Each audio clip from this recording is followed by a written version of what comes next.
Hello?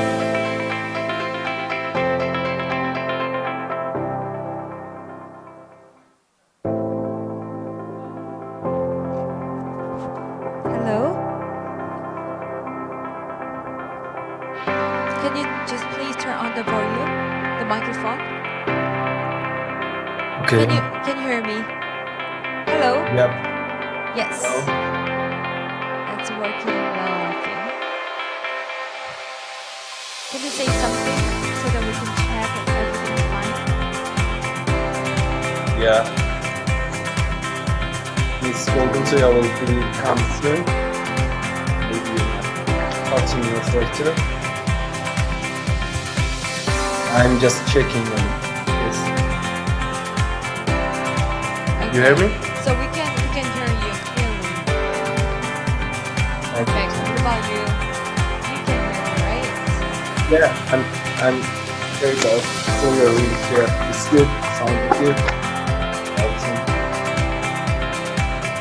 Okay, so in session 1, as promised, we will be joining us. So before we start the presentation and panel discussions, I actually called Adrian, the session 1 host, and after that, moderator will design the session. So he will actually give you a chance to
네, 여러분께 잠시 안내 말씀을 드리겠습니다. 이제 곧 그린 뉴딜 국제 컨퍼런스가 시작될 예정입니다.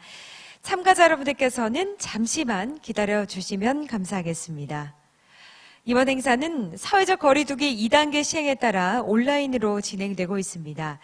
원활한 행사 진행을 위해서 사전에 안내드린 매뉴얼에 맞추어 시스템 환경을 설정해 주시기 바랍니다. 아울러 본 행사는 영어, 한국어 동시 통역이 제공됩니다. 유튜브 영어 채널과 국문 채널 링크 안내를 참고해 주시기 바랍니다. May I have your attention, please? The international conference on the Green New Deal will commence shortly. We kindly ask for your patience. Our conference today will be held online due to the current COVID-19 situation. Please check your live streaming settings according to the guideline provided beforehand. This conference will be live streamed in both English and Korean. Thank you.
네, 여러분께 안내 말씀을 드리겠습니다. 이제 곧 그린 뉴딜 국제 컨퍼런스가 시작됩니다. 참가자 여러분께서는 잠시만 기다려 주시기 바랍니다. 이번 행사는 사회적 거리두기 2단계 시행에 따라서 온라인으로 함께 진행을 하고 있습니다.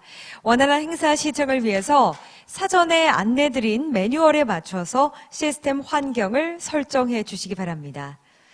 아울러 본행사는 영어, 한국어 동시 통역이 제공됩니다. 유튜브 영어 채널과 국문 채널 링크 안내를 참고해 주시기 바랍니다. May I have your attention, please?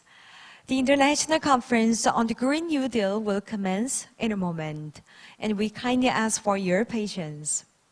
Our conference today will be held online due to the current COVID-19 situation. So please check your live streaming settings according to the guideline provided beforehand. And this conference will be live streamed in both English and Korean. Thank you.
Good afternoon, everyone. Welcome to the International Conference on the Green New Deal. My name is Kyungmi Kim, and I'll be the master of today's conference. And our virtual conference today is held with the aim to enhance the global momentum for green recovery policies in the post-COVID-19 era, and to strengthen the international communication in the climate sector by sharing Korea's Green New Deal policy direction. In session 1, we'll have presentations and panel discussions on global policy trends and the green recoveries and prospects for green economy. Then in session 2, we'll discuss about Korea's Green New Deal policy and future directions. So we'll look forward to the varied thoughts and intentions that will facilitate the global transition to green economy. Then we'll first have opening remarks from His Excellency Hong Nam-gi, Deputy Prime Minister of Korea and Minister of Economy and Finance. Let's meet him. 안녕하십니까. 존경하는 반기문 Good GGI afternoon, 총회장님, Honorable Ban Ki-moon, 셀린 President 하트 and 유엔 Chair of the Global 사무총장 Green 기후행동 Growth 특별 Institute, 자문관님, Selwyn Hart, Special 송영길 Advisor to the 국제 UN Secretary General on 외교통일위원장님, Climate Action, 프란체스코 라 카메라 Song 국제 Young-gil, Chairman of the Foreign 재생에너지기구 Affairs and 사무총장님, Unification Committee of the 야스민 Korean National 포워드 Assembly, 이집트 환경부 Francesco La 장관님, Camara, Director General of the International 기조연구소장이신 Renewable 조지 Energy 스티글리츠 Agency, 콜롬비아 Yasmin 대교수님, Fold, 그리고 Egypt's 오늘 Minister of 귀중한 시간을 내어 Environment, 참석해 Professor 주신 Joseph 내외 Stiglitz 기능여러분, of Columbia 진심어린 University, 감사와 distinguished guests, 환영의 ladies and 인사를 gentlemen, I 드립니다. thank you and sincerely 오늘 welcome you to 공동주최자인 today's conference. 녹색기후기금의 I would like 야닉 also to 그레마렉 recognize 사무총장과 Executive Director 임직원 Yannick 여러분께도 Klemarek 깊은 and 감사의 the 말씀을 GCF 드립니다. staff for their support in 코로나19로 인해 co-hosting 글로벌 this 경제는 conference. 대공황 이래 가장 심각한 Due to 경기 COVID-19, 침체를 the global 경험하고 economy is 있습니다. undergoing the 예측지 worst 못했던 recession since the Great 팬데믹이 Depression. 국민의 안정과 경제에 어떤 We are all 부정적인 영향을 painfully 초래하는지 witnessing the 전 unforeseen 세계가 consequences of a 뼈아프게 pandemic in 느끼고 terms of public safety 파급력을 and 예상하기 economy. 힘들다는 측면에서 Climate 기후변화도 change is similar 유사합니다. in this respect, for 기후변화는 its full 더 이상 impact is 검은 difficult 코끼리, to foresee. 즉 누구나 커다란 Climate 위험임은 change can 알지만 no longer 이야기를 remain a 꺼내지 black 않는 문제로 elephant, 남아있을 an 수 obvious 없습니다. threat that no one 이번 wants to 코로나19 address. 사태는 The 기후변화 COVID-19 위기의 crisis has 파급력과 presented us the 대응의 opportunity 시급성을 to reassess 재평가하는 the full 계기가 effects of 되었으며 climate change 이에 and urgency EU의 of 그린딜, action. G20 국가들의 탄소 중립 As a 선언 등 result, there has 주요 been an 국가들의 acceleration of 녹색 green 회복 정책의 recovery 속도도 policies in 빨라지고 key 있는 countries 것입니다. such as the Green Deal 기후변화 of 대응에 EU and the 물결이 commitment 확산되는 of G20 상황에서 nations to 오늘 carbon 컨퍼런스가 neutrality. 전 세계 및 한국의 대응 방향을 공유하고 Amid the growing wave of 국제사회와 climate 협력할 수 action, 있는 today's conference will 좋은 provide 기회가 a 될 수 platform 있어 to share 뜻깊게 Korea's and other 생각합니다. countries' actions and an 내외 opportunity 기준, to further 한국은 our 지난 cooperation 10년간 with the international 녹색 성장 community. 정책을 통하여 Ladies and 경제 gentlemen, 성장과 over the 더불어 past 10 years, 온실가스 감축을 Korea has 촉진한 successfully implemented 성공적인 green 경험을 growth 가지고 policies 있습니다. to reduce greenhouse gas 2009년 emissions while 저탄소 녹색 stimulating 성장 기본법을 economic growth. 제정하였고 We enacted the 5년마다 Framework Act 녹색 on 성장 low carbon 중기 green 전략을 수립 growth 중에 in 있으며 아시아 2009 최초로 and have 국가 established 단위의 medium-term 배출권 모델을 strategies on 도입한 바 green 있습니다. growth every 5 years. 향후에도 한국은 Korea was also the 선도국가의 first 발걸음을 country in 이어갈 Asia 것이며 to introduce a 오늘 이 system for 자리를 빌어 emissions trading on a 한국 national 정부가 scale. 중점을 더 Korea will 투자하고 있는 continue to lead 세 가지 sustainability 녹색 efforts in the 행동을 global community, and I would 국제사회와 like to take this 공유하고자 opportunity 합니다. to share with you three 첫째는 green 탄소 actions taken 중립사의 by our 실현을 위한 government. 녹색 전환, The first 그린 is green transformation 트랜스포메이션입니다. to 한국 realize a 정부는 net 지난 zero 7월 society. 포스트 The 코로나 Korean 시대 government has 선도국가로 announced a 도약하기 위한 comprehensive plan for 국가 the 발전 Korean 전략으로서 New Deal, 한국판 뉴딜 종합계획을 a national 발표한 바 development 있습니다. strategy to 그 세 transform 가지 Korea 핵심 into a 중에 leading 하나가 country in 바로 the 그린 post-COVID era. 뉴딜입니다. The Green New Deal is 경제 at the 기반을 center 저탄소 of the three 친환경으로 pillars of 전환하고 the Korean New 국민의 Deal. 삶의 질을 The 개선하기 Korean 위한 government 전략으로 plans to invest 2025년까지 73.4 trillion 73조 4천억 won 원을 by 투자할 2025 계획입니다. to enable the 이를 transition to a 통해 low carbon and 공공시설의 eco-friendly 그린 리모델링 economy. 등 The 도시, aim is 공간, to green 생활 our 인프라를 urban, spatial, 녹색으로 and everyday 전환하고 life 신재생 에너지 infrastructures 확산을 through 위한 green remodeling of public 신환경 facilities. 에너지로 인프라도 It also aims 구축하고자 to 합니다. build eco-friendly 아울러 infrastructure 자동차 that promote the 분야의 use and 그린 production of 모빌리티 renewable 녹색 energy. 금융조성으로 In addition, we will 녹색 focus on 산업 creating an 신생계획 innovative 조성도 ecosystem for 적극 green 진행할 industries by 것입니다. supporting 두 green 번째는 vehicles and 빠르게 green 진행되는 finance. 녹색 전환 Second 속에서 is 취약계층, 나아가 저소득 대도국들이 green inclusiveness 소외되지 않도록 to ensure that the vulnerable 녹색 population and 그린 furthermore the low inclusiveness income and developing countries are not excluded in the process of the fast-paced green transition. The transition to a new economy and new industries could mean unemployment in the traditional gray sectors. 이러한 흐름에 뒤처질 수 있으며 국제사회에서는 Small-scale businesses that lack capital may struggle to keep up, and worldwide, the green gap between advanced and developing countries could widen.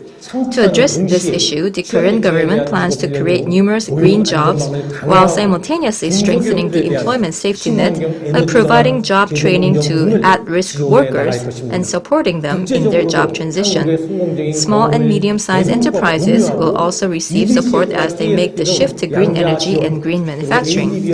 At the international level, we will share our experience with developing countries and support their climate action and sustainable development through bilateral initiatives such as the EDCF and the KSP and multilateral cooperation such as the ADB and the EBRD. Last is Green Cooperation, which focuses on creating synergy in the worldwide action against climate change. On September 7th this year, we celebrated the International Day of Clean Air for Blue Skies, a day proposed by Korea and unanimously adopted by the UN General Assembly. Korea will continue to work with other countries in leading the global effort against climate change. To this end, Korea plans to actively implement the Paris Agreement and submit our 2050 Long-Term Low Greenhouse Gas Emission Development Strategies, or LEDS, to the UN by the end of the year. And as the host country, we will provide full support to the GCF, the world's largest multilateral climate fund. Although it is only 6 years old, the GCF is carrying out approximately $6.2 billion worth of projects to support GHG reduction and adaptation in developing countries. The GCF will continue to expand its climate projects based on the $9.8 billion replenishment it will receive from 28 countries by 2023. At the UN Climate Action Summit last year, Korea pledged to double its contribution to the GCF from our initial contribution of $100 million. We signed the contribution agreement for $200 million with the GCF on Monday. As the host country, we hope that Korea's contribution will help lead the successful replenishment of the fund and support the green transition to developing countries. Distinguished guests, Professor Stiglitz, who is joining us today, has said that viruses do not carry passports. I want to add to this by saying that climate change does not carry passports. Climate change impacts all countries and cannot be contained by the efforts of a single country. I hope that the 3 green actions of Korea, green transition, green inclusiveness, and green cooperation, will contribute to the worldwide development of green recovery policies. I look forward to active discussions on innovative ideas and bold visions that will facilitate the global transition to a green economy. I thank you in advance for all your participation and look forward to meaningful outcomes. Thank you. That was Deputy Prime Minister Hong Nam-gi. Thank you very much for your kind words and support. We are honored to have been enlightened by his message. Ladies and gentlemen, now we'll have opening remarks from Mr. Yanni Glimari, Executive Director of the Green Climate Fund. He's now with us through the internet. So hello, Mr. Yanni Glimari. Good afternoon. Good afternoon. Thank you very much for joining us today. Please give us your message. Many thanks. Excellencies, dear guests, ladies and gentlemen, with His Excellency Hong Nam-ki, Deputy Prime Minister of Korea and Minister of Economy and Finance, it is a privilege to welcome you to the International Conference on the Green New Deal. This conference is to exchange ideas on Korea's path to carbon neutrality and its contribution to global efforts to maintain climate ambition in the era of COVID-19. The average global temperature for 2016-2020 is set to be the warmest 5-year period on record, with an average global temperature of 1.1 degrees Celsius above pre-industrial times. Based on existing trends, we could cross the 2 degrees Celsius threshold in the next 3 decades and reach 3 degrees Celsius by the end of the century. The last time we came close to 2 degrees Celsius increase in average global temperature was during the last interglacial period, 125,000 years ago. During that period, sea level was 7 to 12 meters above today, and the world was devastated by superstorms. As stated by President Moon, climate change has become the most important problem of our generation. Next year, UNFCCC Conference of Parties will be critical for climate action. Countries are expected to update their commitments to meet the temperature goals of the Paris Agreement. They will have to do so while coping with the economic collapse created by the COVID-19 pandemic. Climate action and COVID-19 recovery measures must be mutually supportive to be effective. This is a promise of the Green New Deal. It's aimed to foster sustainable growth through catalyzing investment in green, resilient infrastructure, technologies, business models, and institutions. Investment in priority climate solutions, including renewable energy, low-carbon cities, energy efficiency, sustainable transport, climate-resilient agriculture, and ecosystem restoration, generate substantial socio-economic co-benefits, including job creation. For example, the World Economic Forum estimates that a COVID-19 recovery focusing on nature-based approaches could create 400 million jobs and $10 trillion in business value each year by 2030. South Korea has become a model for for all countries around the world in the way it has rapidly industrialized and built an economy based on fast internet speed. Korea is providing an example to the world of how to deal with COVID-19 in the way it has controlled efficiently the spread of the virus through tracking and treating. The Korean government is also a strong supporter of GCF, and I am delighted to announce that this week we have signed a contribution agreement with Korea to provide $200 million to GCF. Thank you, Deputy Prime Minister, and thank you to the people of South Korea.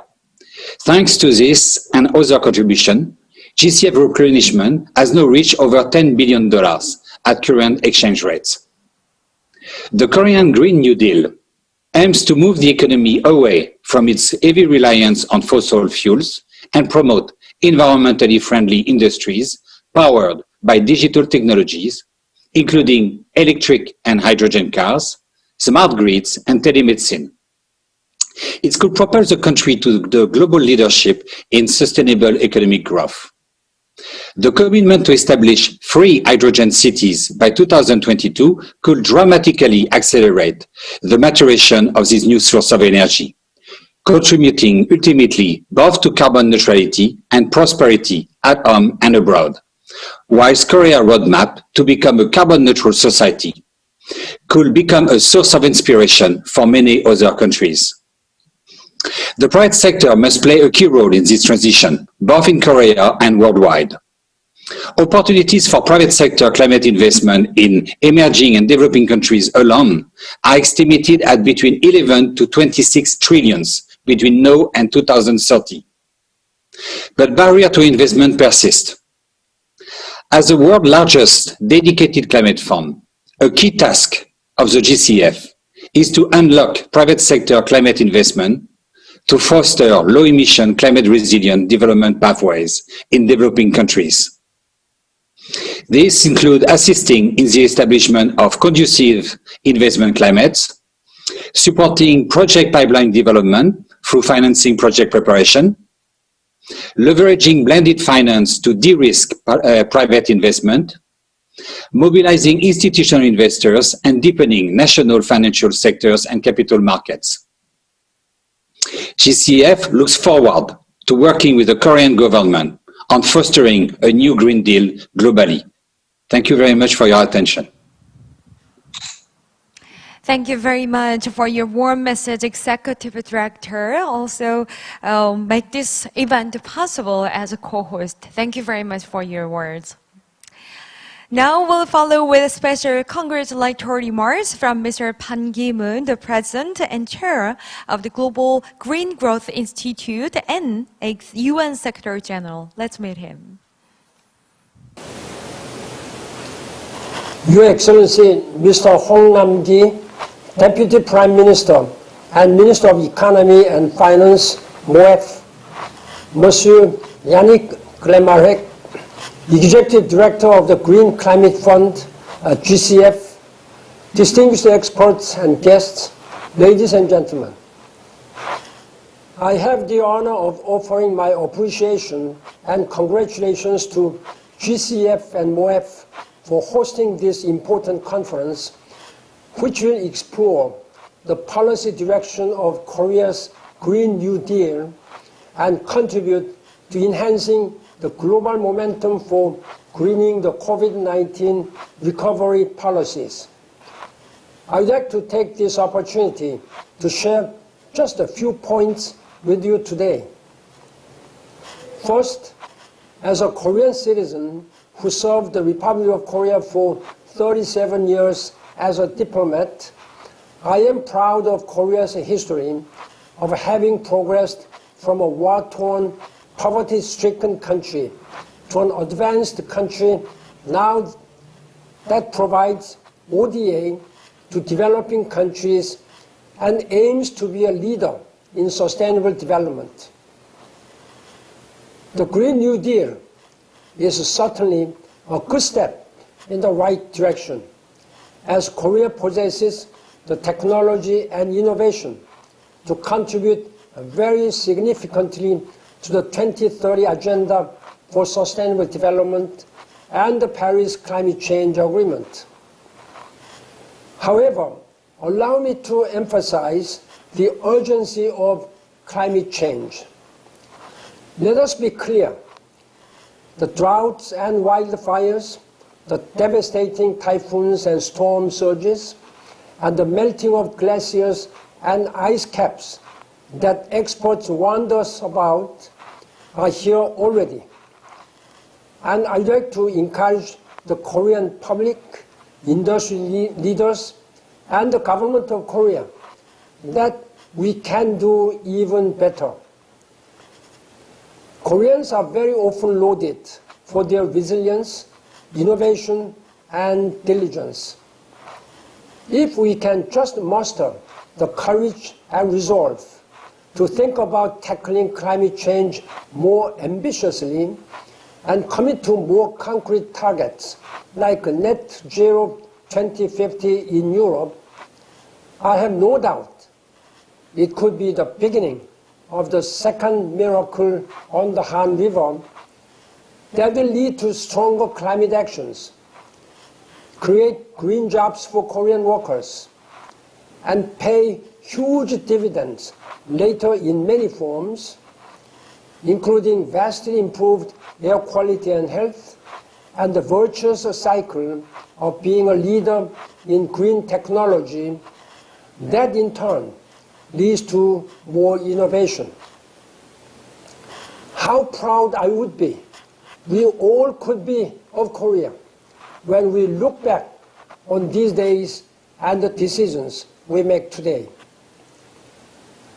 Second, the COVID-19 pandemic has had unprecedented impacts on nearly all aspects of our lives.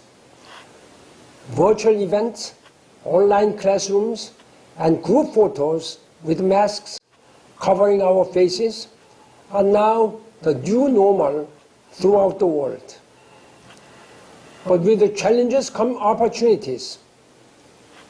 As government leaders all over the globe pool together expertise and resources to tackle and recover from the pandemic, we can view the challenges through a glass half full perspective. This is precisely why the Global Green Growth Institute, which started with 18 founding countries and now has 38 members, has developed the concept notes and reports to help green the recovery of its members. In the GGGI report titled Achieving Green Growth and Climate Action Post-COVID-19, GGGI explores the challenges and opportunities posed by the pandemic and the linkages between health, cities, energy and food security, air pollution, and more. By taking such an approach, we can green our recovery efforts. In essence, build back better than before the pandemic, so we do not just go back to doing business as usual. The planet is showing clear signs that we must not go back. This leads me to my last point, the need to work together. None of us are safe from climate change or air pollution, and no government can fix alone the problems we have created together. As the President of the Assembly and Chair of the Council of GGGI, and as the UN Secretary General, who facilitated the adoption of the SDGs and the Paris Climate Change Agreement, I am very pleased with the strong GGGI-GCF partnership. GGGI and GCF enjoy a complementary partnership, and they are uniquely positioned to contribute to green growth in developing countries by supporting climate investment.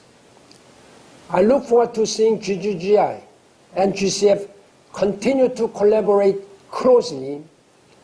I hope more individuals and organizations, public, private, NGOs, and more, will join in the most important fight for our generation. Once again, my congratulations and my very best wishes for a very successful virtual event. Thank you. 감사합니다. Thank you. 감사합니다. Thank you very much, Mr. Ban Ki-moon. As you mentioned, climate change impacts all countries, and it cannot be contained by all the efforts of a single country. So we'll be more talking about these issues in the session 1 and 2. Thank you. And next honorary guests will be His Excellency Song Young-gil, a member of National Assembly and chair of the Foreign Affairs and Unification Committee and chair of a Parliamentary Study Group on Climate Change and the Green New Deal. Also, he has sent us the video clip. Let's meet him. Good afternoon, ladies and gentlemen. I am Song Young-gil, Chairman of the Foreign Affairs and Unification Committee of National Assembly. Let me first extend my sincere congratulations on the opening of the International Conference on the Green New Deal, Green Stimulus in the post-COVID-19 era and beyond, co-hosted by the Minister of Economy and Finance and the Green Climate Fund. I'd like to thank Deputy Prime Minister Hong Nam-gi and Executive Director Yannick Remarque for inviting me to this event. I would also like to take this opportunity to express my gratitude to the former UN Secretary General Ban Ki-moon, who is now serving as the chair and the president of Global Green Growth Institute, for his support for the bid to host the GCF in Songdo, Incheon, during my tenure as the mayor of Incheon. I have recently launched the National Assembly Study Group on Climate Change and the Green New Deal policy with a view to address the three most urgent crises facing the world: the pandemic-induced health crisis, economic crisis, and the climate crisis, as well as to achieve the sustainable growth. There is no plan B. Scientists have warned that there is not much time left to save the Earth. In recognition of the urgency of addressing the triple crisis, the National Assembly Study Group has identified 4 guiding missions. First, we will engage in various efforts, including introducing a special law to limit temperature rise to 1.5 Celsius degree, which is the ultimate goal of the Paris Agreement. Second, we will encourage a paradigm shift, the adjustment of the industrial structure to enable innovative changes in industry and energy so that we can build a sustainable, carbon-neutral society where there is a virtuous cycle of the resources. Third, we will come up with the strategy to host the UN COP 28 in Korea and support the government in this endeavor. Fourth, we will work with all forms of communities to preserve the ecological health and integrity for future generations. The National Assembly Study Group is working on legislative research in collaboration with other experts and develop a detailed implementation framework for the Paris Agreement. In addition, 32 members of the group participate in working groups for the campaign to lower the temperature of their constituency by 1.5 degrees Celsius. While taking small action for the environment, such as using tumblers and bicycles commuting, there's also an advisory group that comprised of experts from various backgrounds, such as scientists, engineers, policymakers, and NGO activities. As you might be aware, abnormal weather conditions have become more pronounced this summer in Korea. Typhoon unleashed the heavy rain and the strong wind, causing a particularly serious climate disasters. Climate crisis is no longer part of the distant future, but a reality upon us. It is in this context that the significance of today's conference is becoming obvious.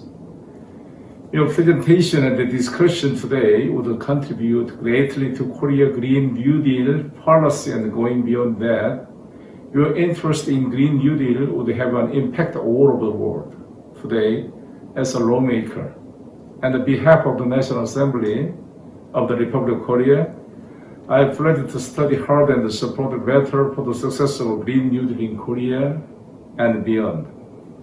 Lastly, I wish each and every one of you every success and thank those who organize this conference for your hard work. 감사합니다. Thank you very much, Mr. Song Young-gil of the National Assembly. Also, he promised a strong support on our conference. Thank you very much. And next, please welcome special congratulatory remarks from His Excellency Shelwyn Hart, the Special Advisor to the Secretary General on Climate Action and UN Assistant Secretary General for the Climate Action Team. Excellency Hong Nam-ki, Deputy Prime Minister of Korea and Minister of Economy and Finance, Mr. Yannick Gelmerick, Executive Director of the Green Climate Fund, Excellencies, distinguished speakers, and colleagues, thank you for extending this kind invitation to me and for organizing this timely event. We meet in unprecedented times. The COVID-19 crisis has placed us in uncharted territory. Governments are taking some of the most far-reaching decisions of our lifetimes and deploying trillions in taxpayer funds as they design COVID recovery measures. How the recovery is designed will be crucial in determining whether we succeed or fail in achieving the goals of the Paris Agreement and a net zero future.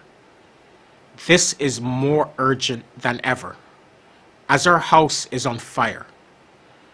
Dangerous greenhouse gases have continued to increase at an unprecedented rate over the past decade and reached record levels in 2019. Human-induced climate change is affecting all life-sustaining systems, from mountains to oceans. We're witnessing unprecedented impacts on every continent, from record wildfires, ice melting in polar regions, and increasingly more frequent and intense tropical cyclones, droughts, and floods.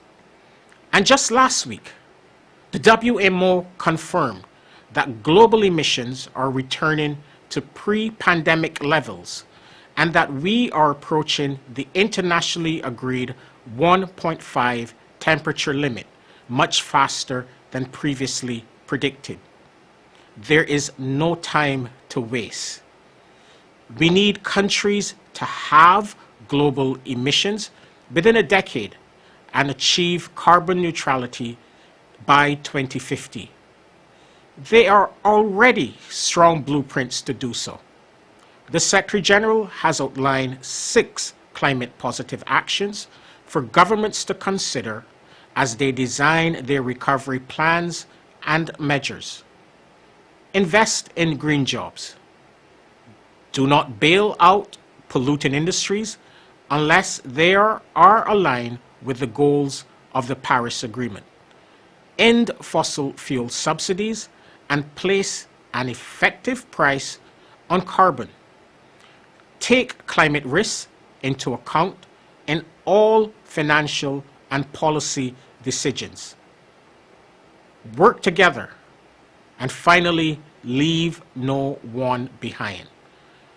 I am encouraged by the continued leadership shown by the Republic of Korea in spearheading its Green New Deal.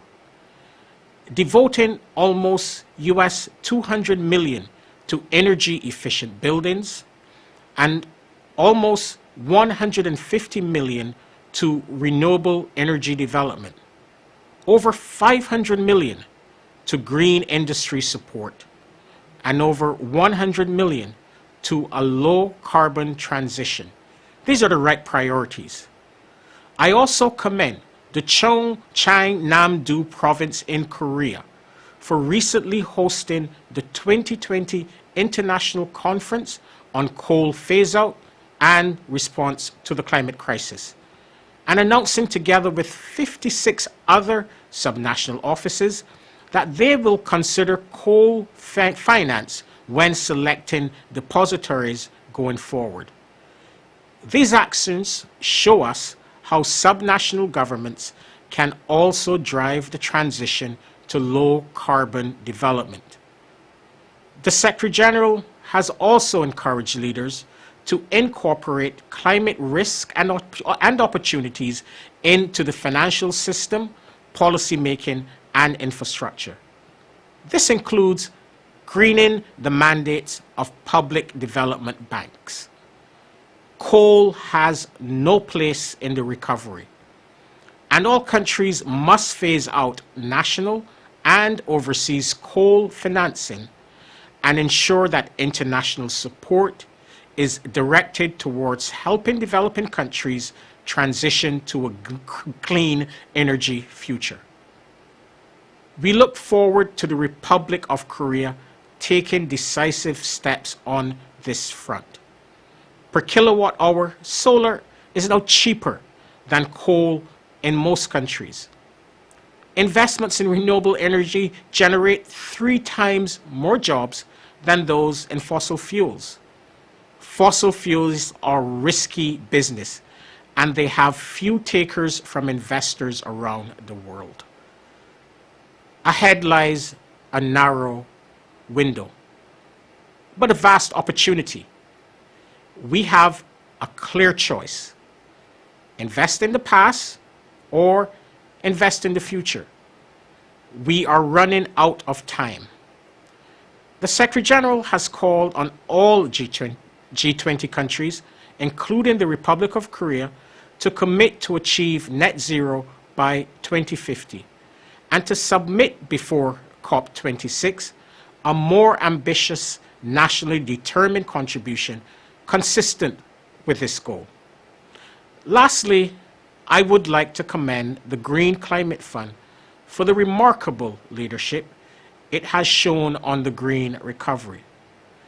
The important work of the GCF is required more than ever as we accelerate the decarbonization of the global economy and strengthen resilience and adaptation across the developing world. We look forward to our continued partnership with the GCF and the government of the Republic of Korea. The continued leadership of the Republic of Korea is needed more than ever as a model for the green, inclusive, resilient, and sustainable recovery. Let us continue to work together to achieve this future.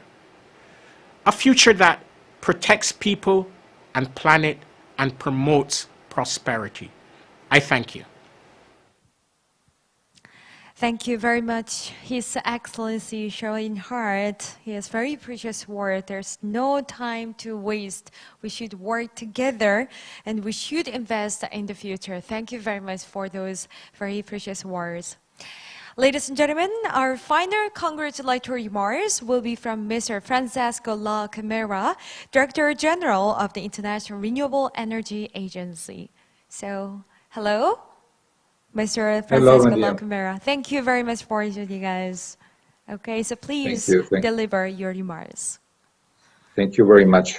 Excellencies, ladies and gentlemen, let me thank the government of the Republic of Korea, the GCF, my friend Yannick Glemeric, for the invitation to be here with you today. I wish to recognize the leadership of the government of the Republic of Korea in advancing the green agenda, especially amidst the COVID-19 pandemic.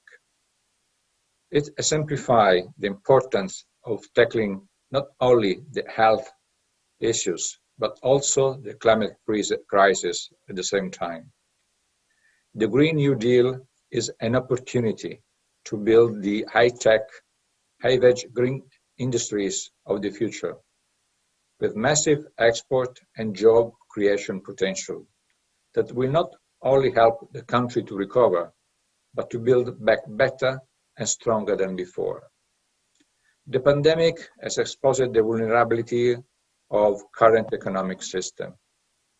We have yet again been reminded of the importance of embracing growth strategies that are in line with the long-term objective of the Paris Agreement and the Sustainable Development Goals. As we start to rebuild, there are incredibly compelling reasons for recovery measures to prioritize a renewable-based energy transition. In our report on the recovery, IRENA has shown that embedding the energy transition strategies in the economic measures will bring over 5 million new jobs, a 1 point increase in the global GDP in the coming 3 years. We estimate $2 trillion of energy transition investment is needed globally each year in the recovery phase between 2021 and 2023. The price tag is high, but achievable. Government funds can leverage private investment by a factor of 3 or 4 and should be used strategically to guide investment decision and financing in the right direction. Investment in renewables are stable, cost-effective, and attractive, offering consistent and predictable returns.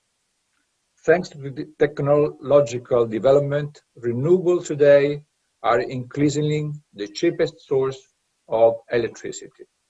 Almost worldwide, renewable capacity added in 2019 achieved lower electricity costs than new coal. This is why 72% of the new capacity worldwide was renewable, with solar and wind leading the race. The shift in the power sector toward renewables has shown that climate-safe solutions are also good for the economy and the human welfare. Now we need to take this progress to the next level to decarbonize heavy industries such chemical, cement, and so on, together with transport and shipping. Some of these can be electrified with renewables, and new solutions are emerging. Our analysis, IRENA analysis, shows that innovation in end use is gaining pace. For example, as has been mentioned already, green hydrogen is emerging as an attractive avenue for some area where solution did not exist a few years ago. As cost of green hydrogen decline, this could present a big business opportunity for South Korea, where green hydrogen may play an important role in the coming decades. IRENA will host a virtual innovation week specifically dedicated to the end use, from the 5th to the 8th of October, and we invite you all to take part of it.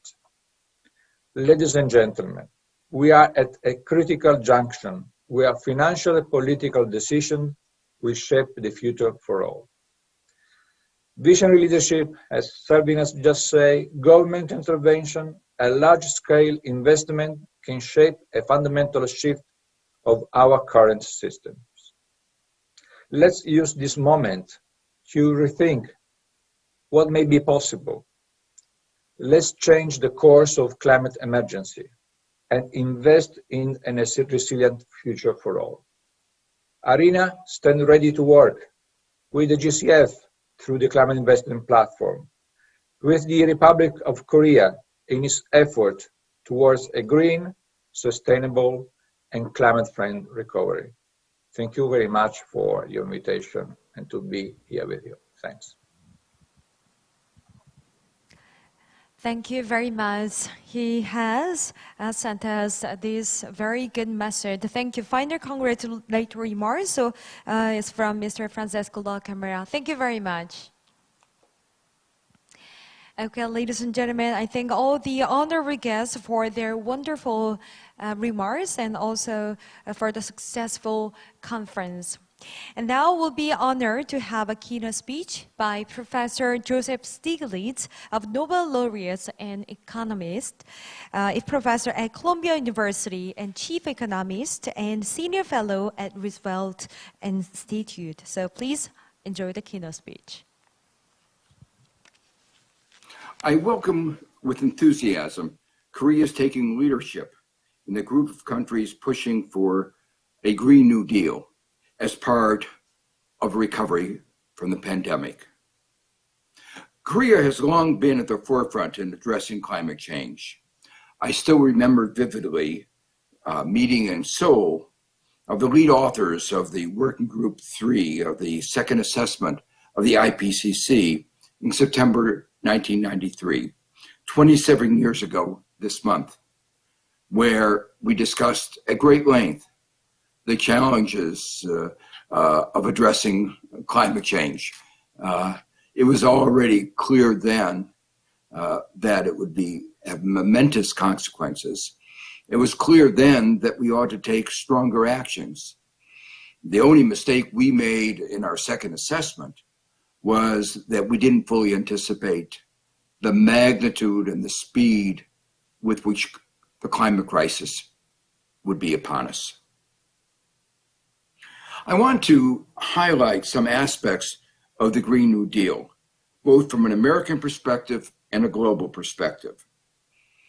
I've worked with some of the young people who have taken leadership in the United States in pushing the agenda, an agenda which is now incorporated in the platform of one of the two principal parties in the upcoming American election. The question is, why have they referred to it as the Green New Deal? It was to reflect the scale and urgency of what needed to be done. The New Deal echoes what was done by Franklin Delano Roosevelt in the Great Depression, a depression that started in 1929 and had only gotten worse. And President Hoover had done nothing to address the problems. Some of the actions he had taken had made things worse. And so the President Roosevelt, created the idea of a New Deal to help bring the economy out of that Great Depression. We had a crisis then, and we have a crisis now. The other reason that these young people have talked about the Green New Deal was the transformative role that the New Deal had in changing the United States in so many ways. It was really not only an economic revolution, it was also a social revolution. And there was an important environmental component to the New Deal. We are still today enjoying the benefits of the Civilian Conservation Corps that created our national parks and unintentionally contributed to dealing positively with climate change. I sometimes say, however, that a better analogy than the New Deal would be wartime mobilization, because what is needed is the total engagement of our society, of our economy. And this too will be transformative. The Green New Deal emphasizes that the green transition is about more than carbon pricing, something that economists are very inclined to talk about. Carbon pricing is important, but there is much more to dealing with climate change. There needs to be green investments, both in the public sector and in the private sector, and regulations. There have to be changes in behavioral patterns on the part of all participants in our economy. Right now, everyone is focusing on the pandemic and its economic aftermath and the recovery from the global economic downturn that has been unprecedented. Korea is in a good position because it has managed the pandemic well. Some of the research that I've been involved in highlights, however, that one can use funds to help deal with the climate, with the pandemic for dual purposes. One can get 2 for 1.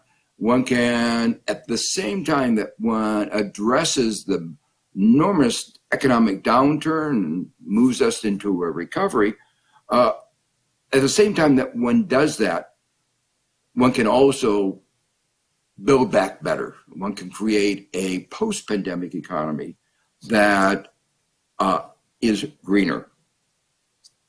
Never has government intervened in the economy on the scale that it has in country after country.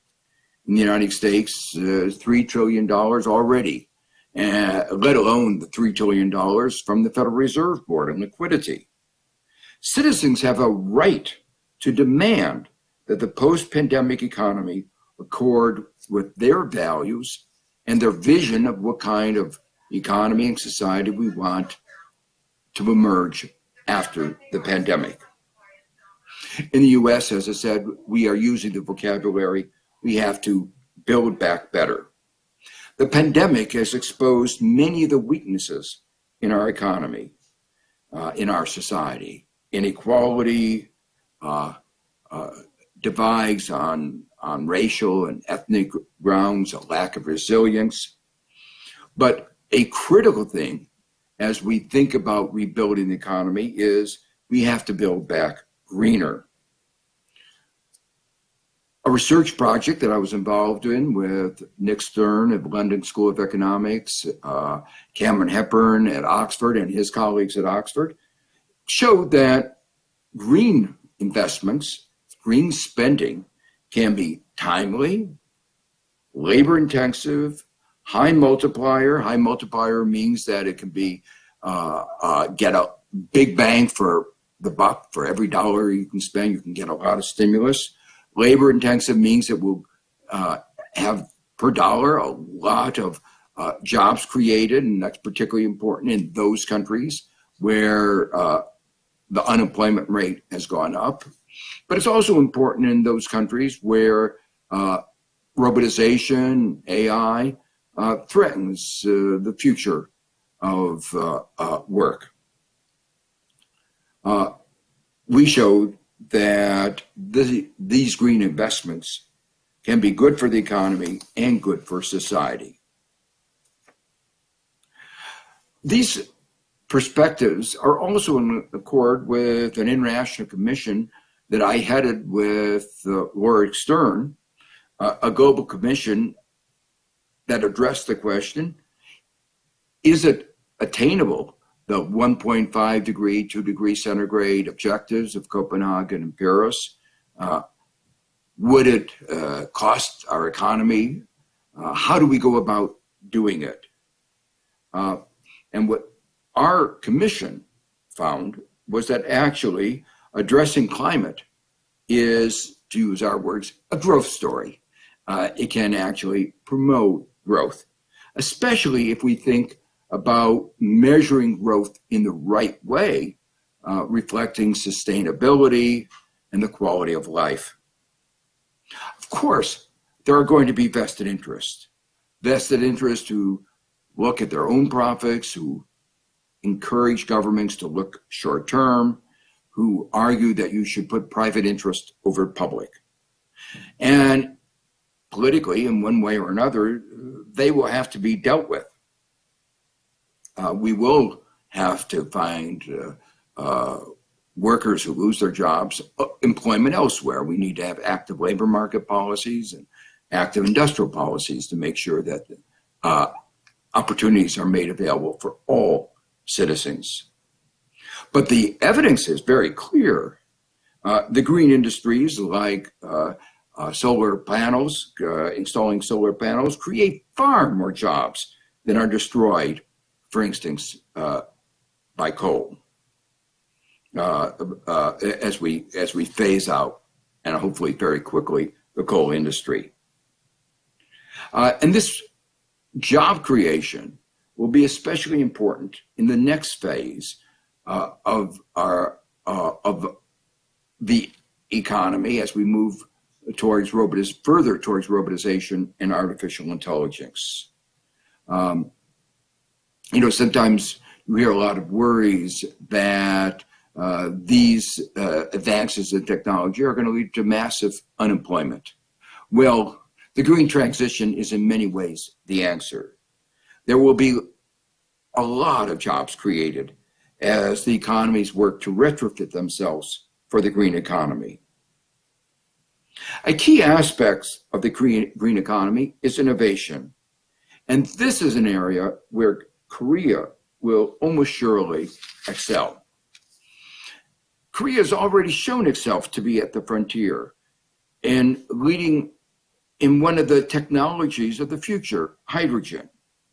It had the first commercial fuel cell electric fuel vehicle, the largest fuel cell manufacturing plant in 2015. It's already been identified here in Korea as a new growth engine. The government has expressed its commitment to creating the first public-private hydrogen vehicle ecosystem by 2022.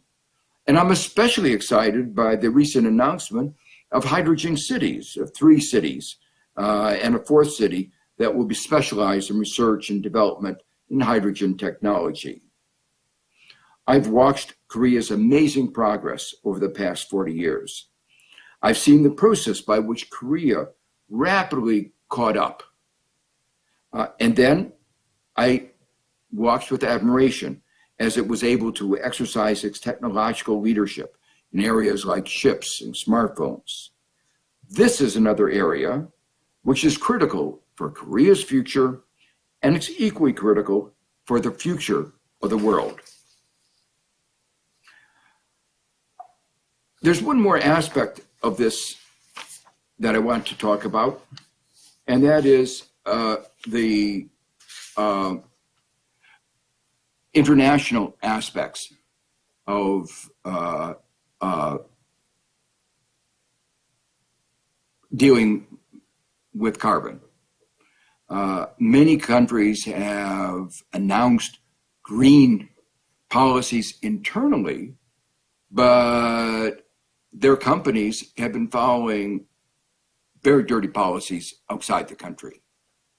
I think a commitment to green means not only a commitment not to have coal internally, but also not to construct coal fire plants in developing countries and emerging markets. This is particularly important because it isn't doing any help to these other countries if they're going to wind up with stranded assets. As the world takes a stronger and stronger position on the green, on the necessity of dealing with climate change, I believe that there will be many stranded assets around the world. And among the stranded assets will be coal-fired power plants. And so this is not the time to be building new coal-fired power plants anywhere in the world. This is the time to be working to shut them down everywhere in the world. In conclusion, let me say, once again, congratulate Korea in its commitment to go forward with the Green New Deal as part of its pandemic recovery program. Even if Korea itself manages the pandemic as well as it has been, it will be affected, as every country that is engaged in international trade will be affected as the global economy slows down. And so it will be necessary for Korea to have an economic stimulus package.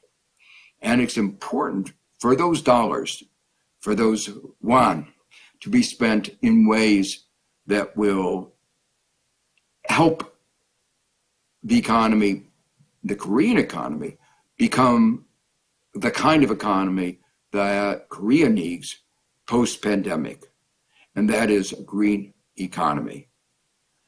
The challenge now is to not only make the commitment, to begin to aggressively implement it so that Korea can lead the world in being carbon neutral by 2050, and that we can all achieve the goals that were set in Copenhagen and in Paris of making sure that we do not let climate change devastate the world as we know it today. Thank you. Thank you very much, Professor, for the very wonderful speech. Yes, Professor, for sharing this, your insight, and I'm sure everyone has gained a great deal from his keynote speech. So, ladies and gentlemen, with that, we'll end the opening ceremony of the International Conference on the Green New Deal. And we're going to have a short break, about 5 minutes. And please join us, our session 1, as we have much more to offer. I'll see you soon. Thank you.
Cruz.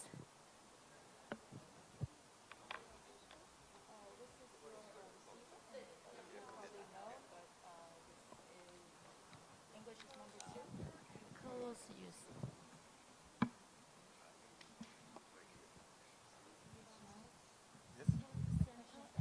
Use close.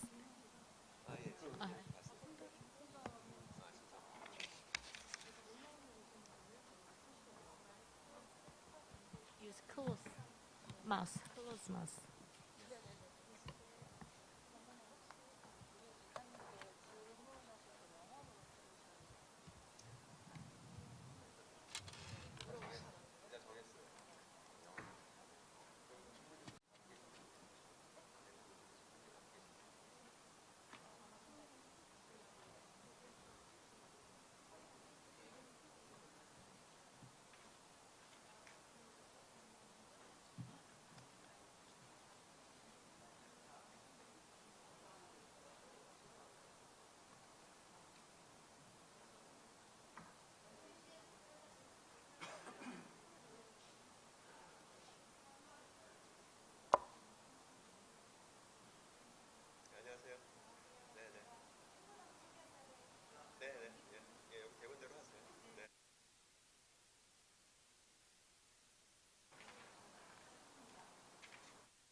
Well, ladies and gentlemen, welcome back from your short break in the International Conference on the Green New Deal. So now we'll proceed with session 1 under the theme of global policy trends in green recoveries and prospects for a green economy. So first, I'd like to quickly introduce our speakers and panels on session 1. So first, it's my pleasure to introduce Her Excellency Dr. Yasmin Fouad, Minister of Environment of the Arabic Republic of Egypt, through online. Hello. Hi. Thank you very much for joining us over the internet. So we'll be talking more about later. And Dr. Irina Gaplanian, Deputy Minister of Environment of the Republic of Armenia. Hello? Thank you. Thank you very much. Good to see you here. And Mr. Ali Ajadi, Head of Asia Pacific Bloomberg NEF. Thank you. Thank you very much. He's now on stage. And Ms. Elizabeth Press, Director of Planning and Programmer Support of IRENA. Thank you very much. Hi. It's my great pleasure to introduce His Excellency Simon Smith, British Ambassador to Korea. Thank you. And also we have with us His Excellency Philippe Lefort, French Ambassador to Korea. Thank you. His Excellency Michael Leipen-Schutel, German Ambassador to Korea. Thank you. Thank you very much. And Mr. Choi Man-yeon, Country Head of BlackRock Korea. Thank you. Thank you very much. And it's my pleasure to introduce Her Excellency Brigantia Khrep-Batar, Member of Parliament and former Deputy Minister of Finance of Mongolia. Thank you. Through internet. Hi. Hi. Thank you. And last but not least, our moderator, Mr. Kim Hung-jong, President of Korea Institute for International Economic Policy. So Mr. Kim will take over the floor for the session 1. Mr. Kim, please, the floor is now yours. Thank you very much for your very kind introduction, Ms. Kim Kyung-mi. It's my great honor to chair this first session under the theme of the global policy trends in green recoveries and prospects for green economy. And then we have 4 speakers and the 5 panelists. And then firstly, we will have special remarks from Her Excellency Dr. Yasmin Fouad, Minister of Environment of the Arabic Republic of Egypt. Dr. Fouad, please. Thank you. It's really a pleasure to be with you today. In the opening session, we've heard so many of the speeches talking about COVID-19, how that is affecting the world, and I do agree with many of the statements that have been addressed. I would like to thank the Ministry of Economy and Finance of Korea, as well as the Green Climate Fund for convening that international conference on the New Deal. COVID-19 will be both a challenge and an opportunity. A challenge where the world had slowed down its development process. Economies have been suffered drastically. However, we can see that as an opportunity in a way that we would see how we can function better, how sustainability can be better mainstream, and how can we change the way we are functioning in our day-to-day business. The Green Deal would really require us not only to look our development process, but how are we bringing the upcoming and the future generation, not only paving the way for them, preserving the natural resources, but rather how are we educating them, how are we bringing them up, and that is a very important matter. However, with countries that prior to COVID-19 were already suffering in their economies, suffering in the way they're trying to do their business, to embrace more sustainable development path, they will be suffering more post-COVID-19. And we need to look how can we support those countries, especially developing countries, to embrace the Green Deal. The world is not differentiated by boundaries. What happens in one country affects the other. So when we're talking about a global Green Deal, we are refreshing our mind back with the Sustainable Development Goals and how can we accelerate and speed up the achievement of those goals.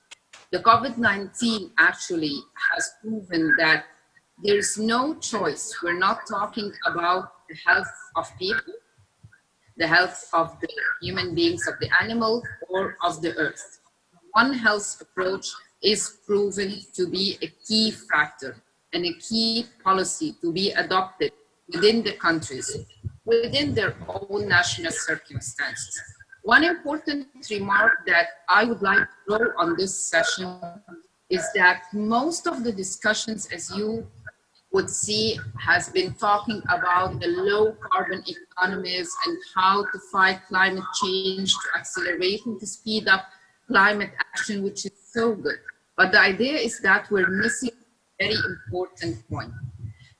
30 years ago, the world agreed that the global environmental challenges needs to be met in order to achieve sustainable development. And those are the land degradation, biodiversity, and the climate change. 2 years ago, during the conference of the parties for the Convention on Biological Diversity, Egypt launched a global initiative on the synergies between those two sectors. I see that we cannot go into a Green Deal or a green recovery and only focus on one pillar from the 3 pillars. We will not be able to achieve that. Especially if we look back to how much of the financial resources are there around in order to meet those challenges. So going back to what we were committed to, what we agreed upon in 1992, the 3 together, they were born together and they were meant to be together in order to achieve the sustainable development and pursue country into that. From that point, we go to finance and what kind of financial mechanisms we need to introduce. Countries, whether developed or developing countries, will not be able to work on green deals, either new ones or pursuing what they have started without adequate financial resources. Developing countries will be suffering the most because simply if we're talking even about the case and the discussion on climate change, we did not meet the 100 billion that were committed as part of the overall climate finance and part of the agreement. We did not even meet the 50% mitigation and the 50% adaptation. When we're talking about the Green Deal, we need to look not only how to mitigate, but more than ever, and with an accelerated action, we need to look how better to adapt. I would prefer to think about building back better, but how better to adapt. Resilient infrastructure, how can we conserve better our natural resources? How can we work better in the way we are functioning? So if adaptation was lacking behind a few years ago, and we did not meet the 50% that was promised from the overall financial resources, I think we need to put more effort into that part. Finally, with Egypt's experience after the COVID-19 and how we are trying to retrieve out our economy, 2 things that were emphasized within the government. First of all is how are we greening our own national finance, and that's critical. Greening the finance means that we're going to the very top of the government, so mainstreaming the sustainability measures within our own national investment plan with targets, meaning that all our projects within 3 or 4 years will be more sustainable, will be more greening, and we're doing that bit by bit, 20%, 30% until we reach 100%. On the other part, allowing more private sector investment by announcing the green bonds that we announced a few months ago. So greening our own national finance was our tool and our policy to look better on how can we embrace green recovery. However, this will not jeopardize or replace our commitment within the MEAs and the commitments of others in order to appropriate financial resources in order not only to fight climate change or biodiversity or land degradation, but to really have a global green recovery for the whole world and for the future generations. Thank you very much. Thank you, Dr. Ford, for your opinion and speeches, especially your country's effort fighting against the climate change. And next, then we will have Dr. Irina Gaplianan, Deputy Minister of Environment of the Republic of Armenia, and her special remarks. Please. Thank you, Chair. Excellencies, Thank you. Ladies and gentlemen. Allow me to begin by congratulating the government of Korea on leading the way forward in climate and green ambition and on this Green New Deal. May I also extend words of gratitude to the Korean government or organization and the Green Climate Fund for co-hosting this important event and giving us the opportunity to learn from Korea's experience, as well as from those of our other partners around the globe.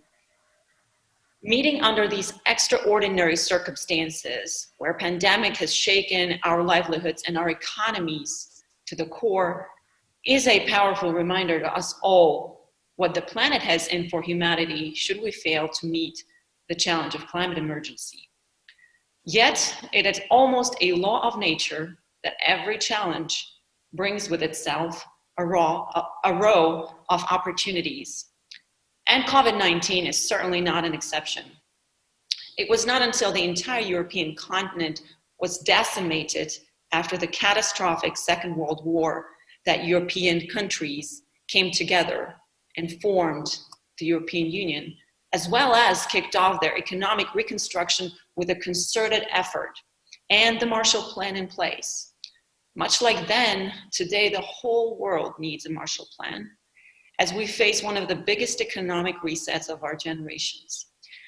Moving forward, in order to succeed in designing and implementing a green Marshall Plan, we must rewire the way we perceive growth and the way we run our economies.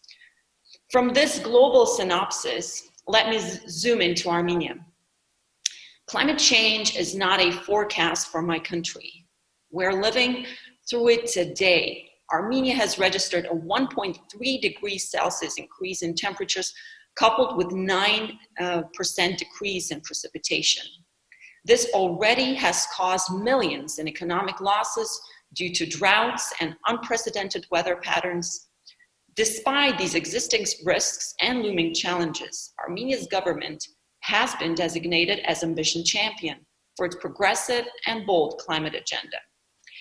Being a country that is not a fossil fuel producer, Armenia's transition to carbon neutrality is not simply a feel-good political endeavor, but one that is at the core of the country's energy independence, energy security, and resilient and green growth. This has become ever more pertinent since my country has faced the economic and social toll of pandemic and the looming fear of post-pandemic recovery. Today, increasingly, both the government and the public are recognizing that environmentally sound projects and investments are economically efficient, socially fair, as well as lead to a long-term resilient development. In this spirit, Armenian government designed, among others, a socioeconomic relief package this past spring aimed at paying communities across the country to plant willow cuttings in the riparian zones. As a result, in the span of just a few weeks, Armenia planted 2 million trees and provided socioeconomic relief to hundreds of beneficiaries across the country.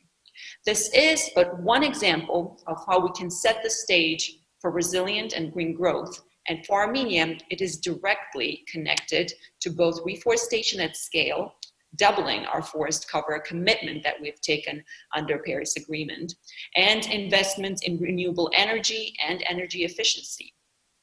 As Armenia takes a bolder stand, policy and action on tackling climate change, it has been greatly supported by the Green Climate Fund.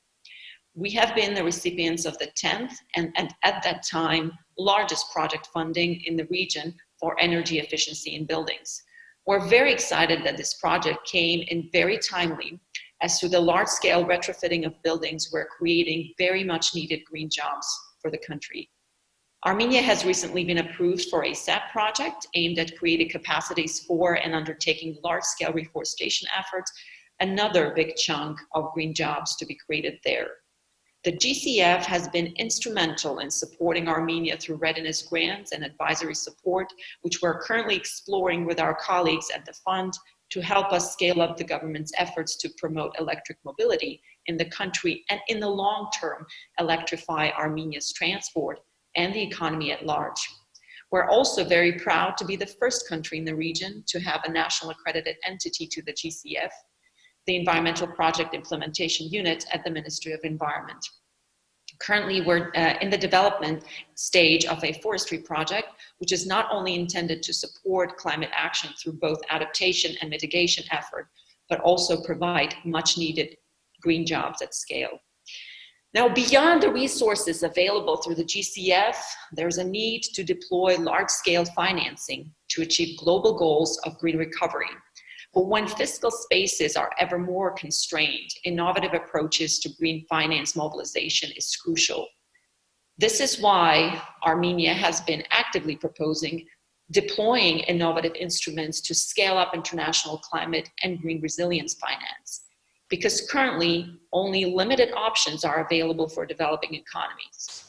We have developed a Debt for Climate Innovative Financial Swap mechanism, which focuses primarily on bilateral and public debt. The swap mechanism offers the opportunity to relieve the country of its debt burden, to redirect those funds towards timely and efficient mitigation and adaptation projects and fulfillment of NDCs. And lastly, and not least important, allows for developed countries to fulfill their commitments under the Paris Agreement. In conclusion, allow me to once again stress the need for us to seek opportunities in these challenging times and dare to think beyond the ordinary. Thank you, and kamsahamnida. Thank you very much for the Dr. Gaflana. I understand your country's effort and challenges related to the climate change. Thank you very much again. Yeah. And next, we shall listen to Mr. Ali Izadi, head of Asia Pacific, Bloomberg NEF. Actually, he is just next to me. Yeah. Please, yeah, Izadi. Thank you very much for the kind introduction. Good afternoon, ladies and gentlemen. I would like to begin by congratulating Korea's Ministry of Economy and Finance, as well as the Green Climate Fund and the whole organizing team for putting together such a timely conference, despite all the logistical challenges. It's my pleasure today to share with you snippets of analysis my colleagues around the world have been doing around the ongoing energy transition. I would like to begin by looking back 10 years ago on the power sector and sharing with you what was the most popular source of new electricity generation back then. As you can see on this map, you see a lot of dark colors, black, light, and dark gray. These signify thermal power plants which were fueled by primarily coal, in some cases natural gas, and in some cases oil. If you look at 2014, we see a bit more yellow and blue on this chart, which signifies solar and wind. And by last year, even more yellow and light blue. The popularity of solar and wind were increasing. In fact, if we tally up the net generation capacity addition between 2009 and 2019, during that period, solar was the #1 capacity added to the system, exceeding that of coal. And even wind exceeded that of gas. On an electricity generation basis, solar and wind are now contributing roughly around 10% of total electricity in the world, whereas 10 years ago, there were almost nothing. This has, of course, been enabled by initially subsidies in the form of feed-in tariffs and other schemes. These subsidies were critical to unlock private capital investment in clean energy.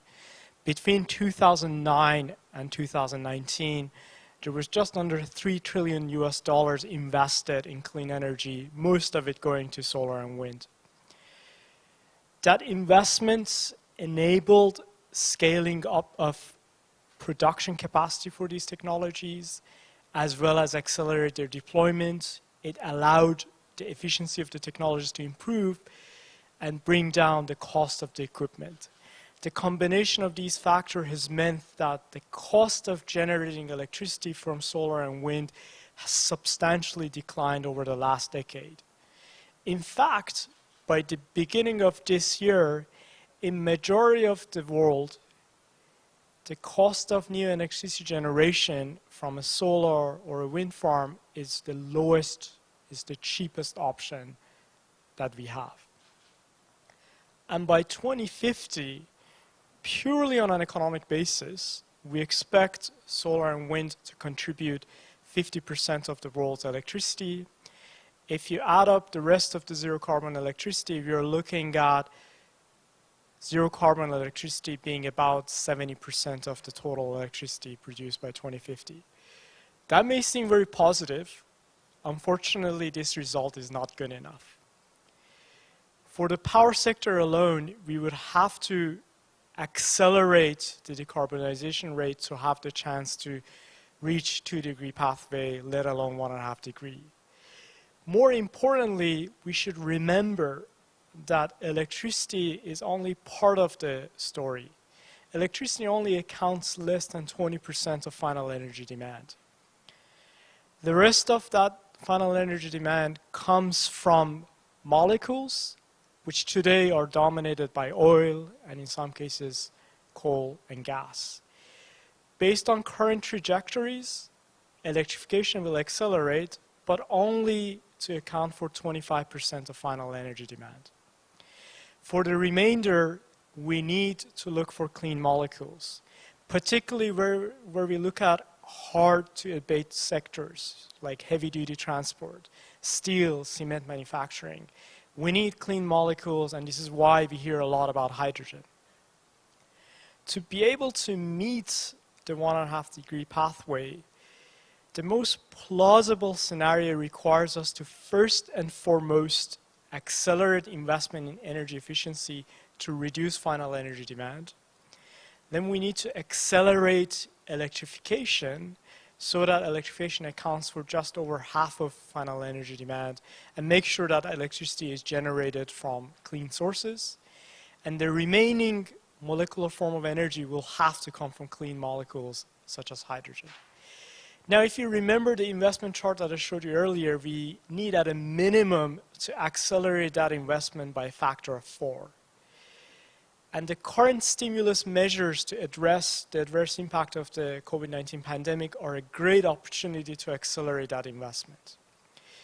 Unfortunately, when we look at the stimulus measures approved so far, as you can see on this chart, while there has been significant green stimulus measures announced, there's also been a lot of stimulus measures announced that actually increase CO2 emissions. If you look at green stimulus alone, the top 4 countries so far are Korea, followed by the 3 European countries, France, Germany, and the UK. And this is great, and we'll hear later on from the honorable ambassadors from these countries. What's unfortunate about this chart, though, is that you don't see the top 3 economies of the world, US, China, and Japan. In the aftermath of the global financial crisis, those economies also announced green stimulus measures. So far, we haven't seen any measures announced from those. Even from the countries like Korea that have announced green stimulus measures, the problem is when you look at the total stimulus, and here we're looking at the whole world, they've also announced stimulus measures that accelerate CO2 emissions. These are things like bailouts for airlines, tax breaks for consumers to buy vehicles. We don't need such measures. We need to make sure that the stimulus is more green. Right now, for every dollar of green stimulus, there's $7 for CO2 intensive stimulus. And we certainly don't need stimulus packages such as the one Australia announced earlier this week, I apologize, with their gas-fired recovery plan. Such stimulus measures are not only incompatible with addressing climate change, they're financially irresponsible. There are still many corporate and political leaders that talk about climate change as a potential issue in the future. We are living climate change today. The picture you're looking at, many people in the room would know where this is. This is the Jiangsu Bridge over the Han River, not far from our venue today. It was flooded for a record 8 days straight last month. The Korean New Deal has been great, but the Korean government needs to do more. There are many measures it can take, the most important initial step being legislating a legally binding net zero target. You may have seen these haunting images from the US West Coast from last week. These images should remind us that we are running out of time, and I believe I'm out of time. Thank you. Thank you very much, Mr. Azadi. The last presentation will be given by Ms. Elizabeth Press, Director of Planning and Program Support of IRENA. Please, Elizabeth, please. Thank you very much, and many thanks to the Government of Korea and the Green Climate Fund for including us in this discussion. You know, a lot has been said until now, both in introductory session and our panel to now, and most of the speakers have mentioned renewable energy. So I will zoom in this presentation on renewable energy and renewables-based energy transition to see what is it that we can do in the context of a COVID recovery to accelerate progress towards Paris Agreement, but also meet other objectives when necessary. Next, please. I'm just going to have to ask for my slides to be flicked through because I'm obviously virtually connected. So the colleague from Bloomberg already spoke about the costs of renewable energy, and really the business case of renewables has changed so much in the last decade that it's not possible to argue that the cost competitiveness in the context of new capacity to be added to a global energy system. On this slide, you see how different technologies compare with fossil fuels, and we estimate that this trend of competitiveness will continue with falling costs in the coming years. And also important to know that technologies that are enabling renewables to be deployed at scale are also becoming more cost competitiveness, most notably storage, which is one of the key solutions. Next, please. And that obviously has resulted in dramatic growth and increase of renewable capacity. This trend here shows that increasingly in the last 10 years or so, renewables were a capacity of choice. And in 2019 alone, we estimated 72% of new capacity was renewable, with solar and wind driving the change. And I want to reflect on what Minister Hapayan mentioned for the Armenian case. This is not only a matter of cost competitiveness, it is also a matter of energy security. We should remind ourselves that 80% of countries are actually fossil fuels importers, and every single country on the planet has some sort of renewable energy available, some potential to be exploited. This is really important to remember as we move forward, as what we have seen, what we have observed in the recovery space. Transformation of the energy system is not necessarily on the top of everybody's agenda. Next, please. So this, we really need to emphasize the multiple benefits of placing energy transition, energy transformation investments at the heart of a stimulus. Our Director General mentioned in the opening remarks that we estimated around 2 trillion need to be invested in next 3 years to make this dramatic shift that needs to be taking place in order to put us on the pathway to decarbonization by mid-century. And I want to mention that what we did, we actually looked at 2050 and went back to see how we can use these 3 years of a really unique situation in which we all found ourselves to make this shift. And I think there is many have done analysis, and I think there is a consensus around where these investments need to happen. They need to go to renewable energy, they need to go to energy efficiency, which is fundamentally important if we want to decarbonize the energy system, and they need to go to enabling infrastructure, the infrastructure that will enable the high share of renewables to run in grids and to be expanded to accelerate access. Obviously, the innovation needs to go along with all of this. It needs to be prioritized so that we can find the solutions for the end-use sectors. Next slide, please. What this investment would do, it would actually contribute in socioeconomic terms significantly, and this is exactly what governments are looking for right now. We have worked on the job assessments for a decade now, which in the COVID situation has proven incredibly useful, because we were able to estimate in quite some detail what the impact of such an investment would actually mean in terms of jobs. So 5.5 million jobs would be created, and that is after the job losses that would emerge in the fossil fuel sector. So we estimate that approximately 25 jobs per $1 million would occur. And that is, I think somebody mentioned actually in the previous remarks, that is about at least 3 times more than what would happen in fossil fuel situation.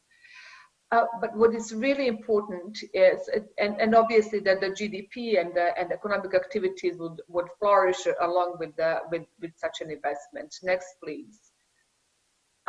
What is important to remember, next. What is important to understand is that where are these jobs? How can we benefit best? How countries can benefit best based on their local capabilities? And ARENA has over the years looked at the value chain and where the jobs occur, so that there is a greater understanding. So we're not just talking about this great possibility, but also have a deeper understanding how they emerge along the value chain.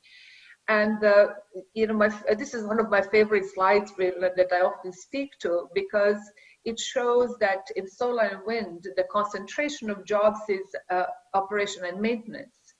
That means that these are long-term jobs. These are jobs that there is a local potential to create employment and stability that is required.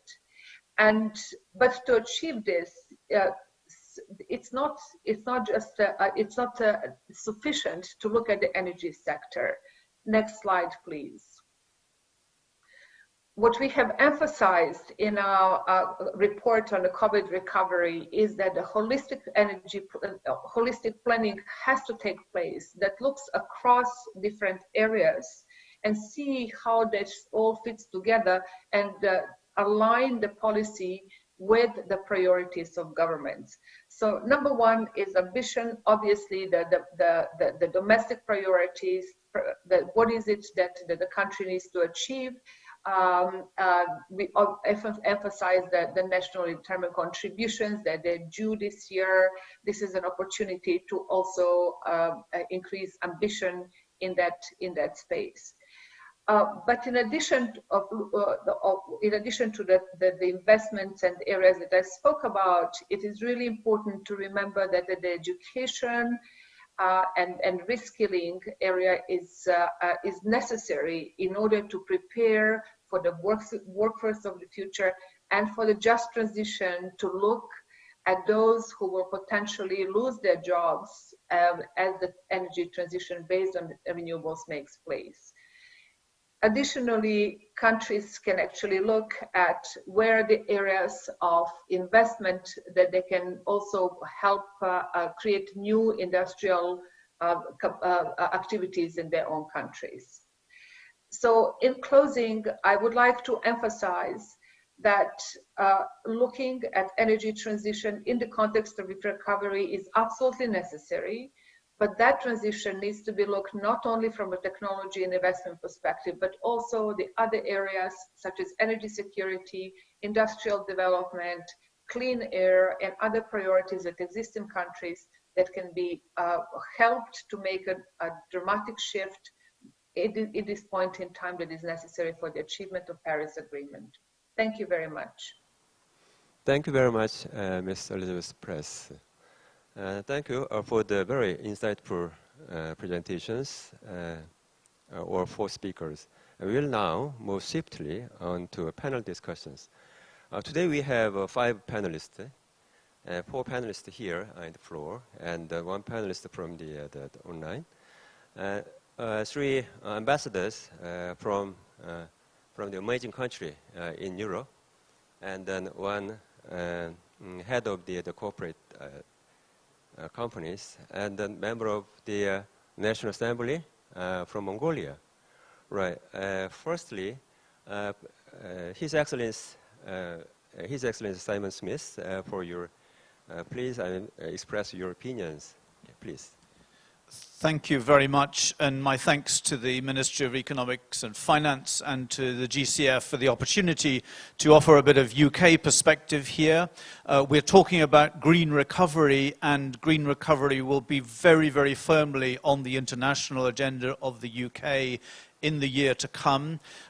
Green recovery will be a major theme of our G7 presidency in 2021, but it will also be a major focus as we continue the preparations for the critical COP26 conference in Glasgow in November 2021. And that, in the opinion of many people, may be the last opportunity at COP26 in November next year, the last opportunity to nail down actions which will cap the rise in global temperatures to 1.5 degrees centigrade.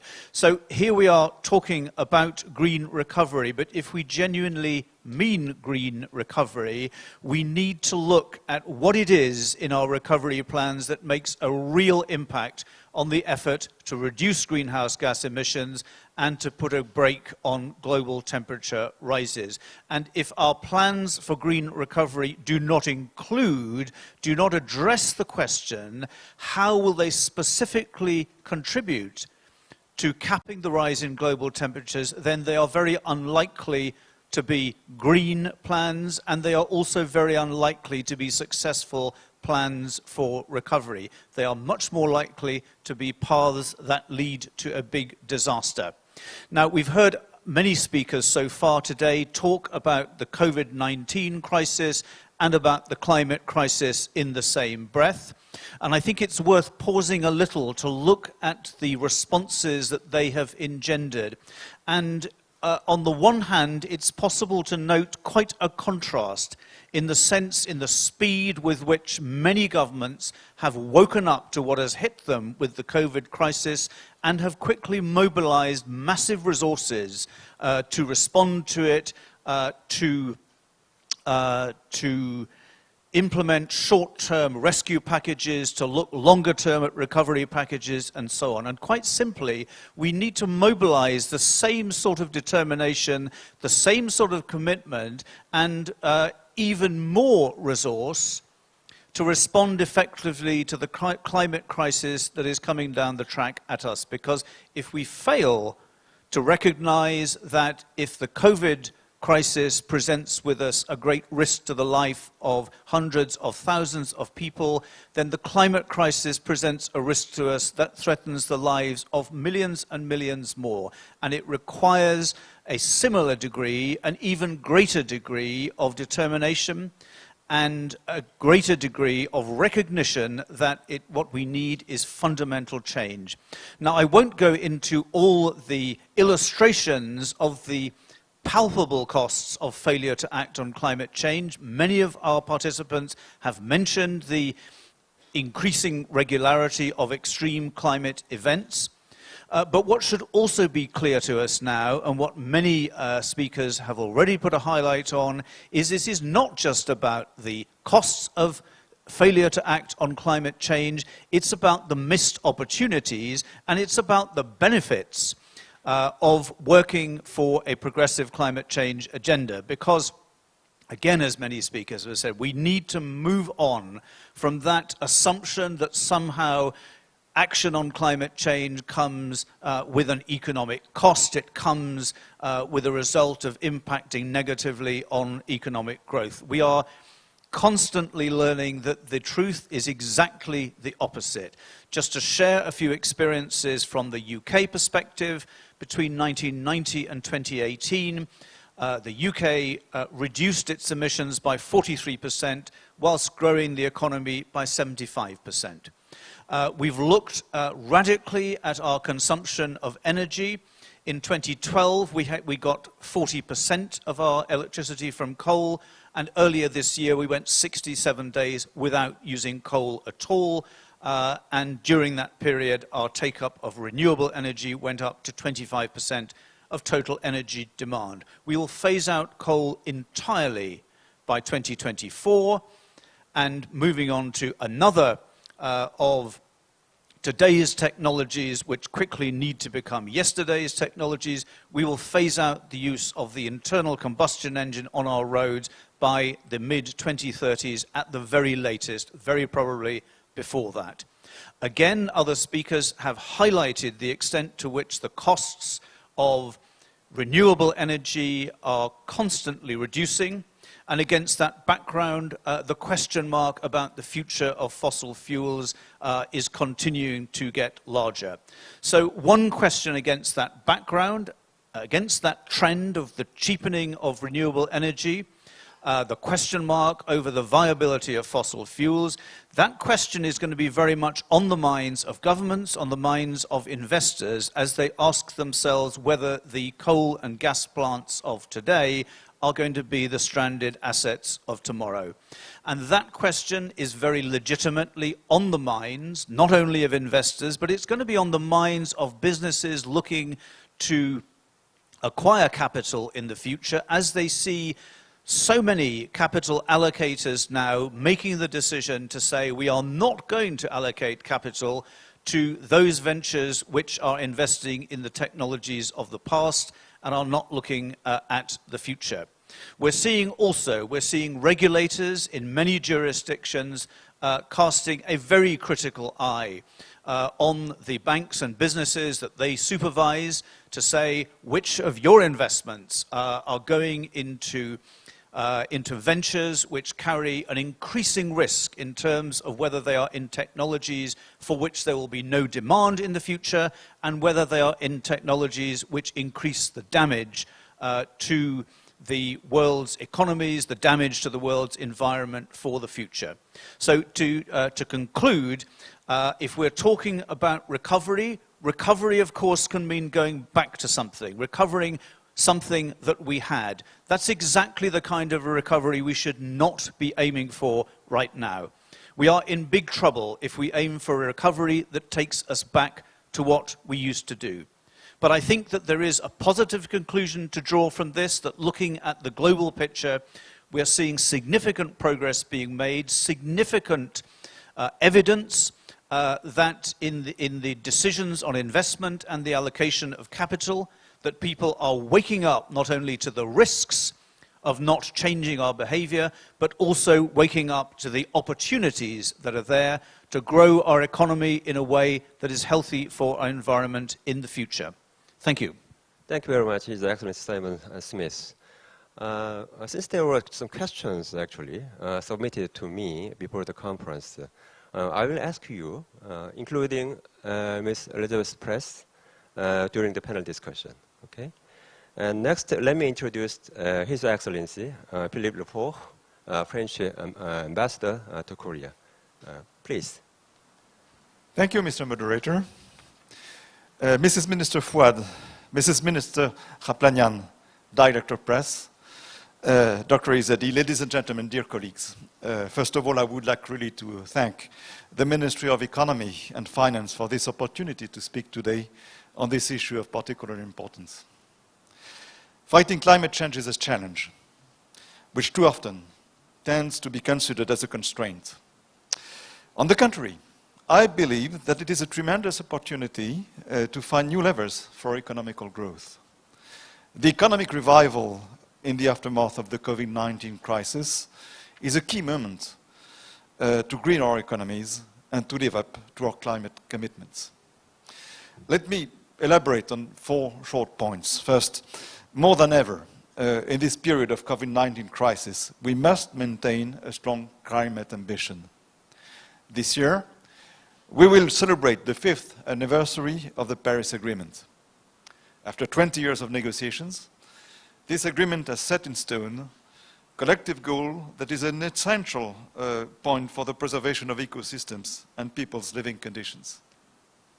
In this context, our priority must be to ensure that each signatory country translates its commitments into public policies.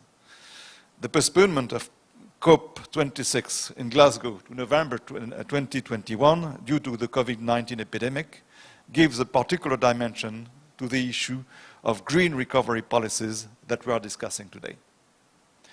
Like climate change, the COVID-19 crisis is a flagrant revelation of the interdependencies and vulnerabilities of our countries. It also calls for strengthened multilateral actions based on science and solidarity. In this context, it is essential to collectively raise the ambition of our climate commitments by presenting ambitious nationally determined contributions, the so-called NDCs, and long-term strategies, so-called LTS, by the end of this year. France has done its part, like the European Union. In 2015, France set a target of reducing greenhouse gas emissions by 75% by 2050. It went further in 2019 by enshrining the objective of carbon neutrality by 2050 in its law and aiming at the complete decarbonization of its energy production by 2050, the same year. Thanks to our safe and highly efficient nuclear industry, France is one of the least carbonized countries in the world. Emissions of greenhouse gas per unit of GDP in France are among the lowest in the world. France is also the lowest emitting country in the G7.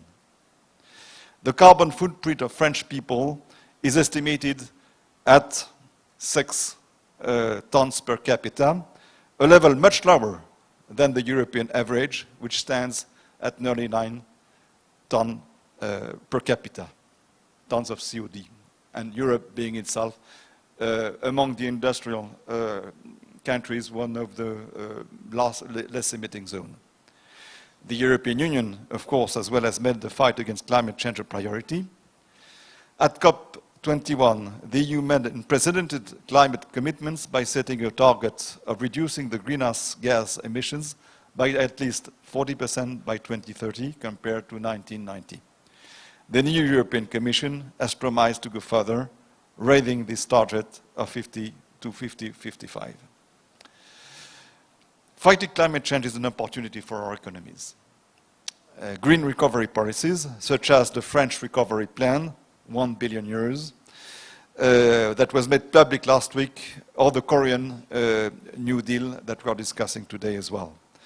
Those plans can have a positive knock-on effect on our economies. Nearly 500,000 jobs could be created in France within 8 years, thanks to investments in the field of energy transitions. Green recovery policies represent a unique opportunity to take resolute actions to decarbonize our economies and promote carbon-free solutions in industry. In the French Recovery Plan, 1.2 billion euros is dedicated to support investment in industrial processes that emit less greenhouse gas, and compensation for the additional cost of carbon-free energy.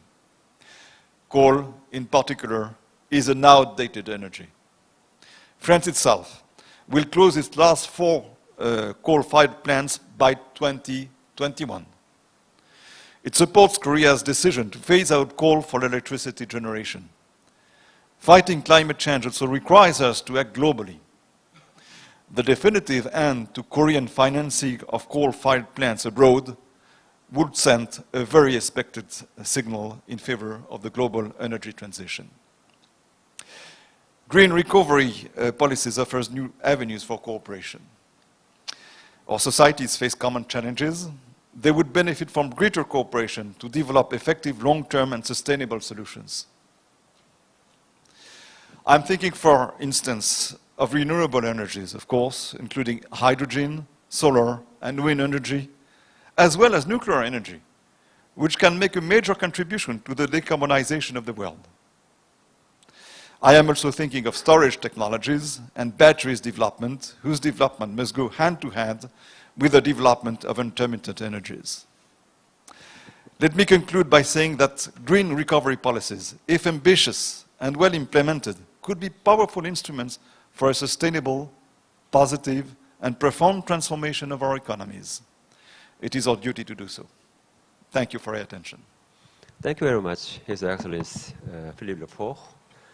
And next, His Excellency Mikhail Rapinch-Tur. Yeah, the floor is yours. Yeah, please. Many thanks, Dr. Kim, and also many thanks to the Ministry of Economics and Finance for organizing this event together with the GCF. I have the pleasure of being the last one delivering a statement, what also makes it a bit difficult not to repeat. So I would like to concentrate on some issues that we think that are important for Germany, for Europe, but above all, what we think is even much more important for the whole future of our planet. So the first element would be, and I couldn't agree more, what Joseph Stiglitz stated when he said, it's a situation now with this COVID-19 pandemic. We have opportunities and we have dangers. And he said it's basically a 2-for-1. And I very much liked actually this formula, because I think what we really do need now on a national basis, but also on the European level, but also on the international level, that we do have the courage not spending these huge amounts of money for the economic recovery. And I think it will be the biggest amount of money that we ever have spent just for an economic recovery, but that we really have a look that this recovery is green, it's sustainable. It should also take into consideration aspects like biodiversity.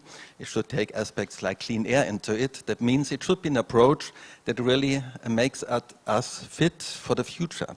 Us, but also I think what is even much more important, the obligation that we do have, all of us, towards the next and future generations. So how can we do this? Because I think this is one of the biggest challenges, and my colleagues there also did take reference to it. Let me take, because at the moment we do have also the presidency within the European Union, let me just take 1-2 sentences how it was approached within the framework of the European Union. There was a Franco-German initiative actually in May when we said, when we look to the longer financial framework, 20 to 26, we really have to take into consideration that we have an economic recovery, but this economic recovery should be green. So we have altogether agreed then in the end on 1.8 trillion for this financial framework, and nearly 800 billion of this will be actually for green funds. So I think this is one very important step where we have made clear we want to have this recovery, but we want to make the European Union, but also all the member states fit actually for a green, climate-friendly future. What have we done in Germany? We have concluded one package of approximately 130 billion euro, and we made clear that at least 50 billion euro really have to be spent on green investment projects.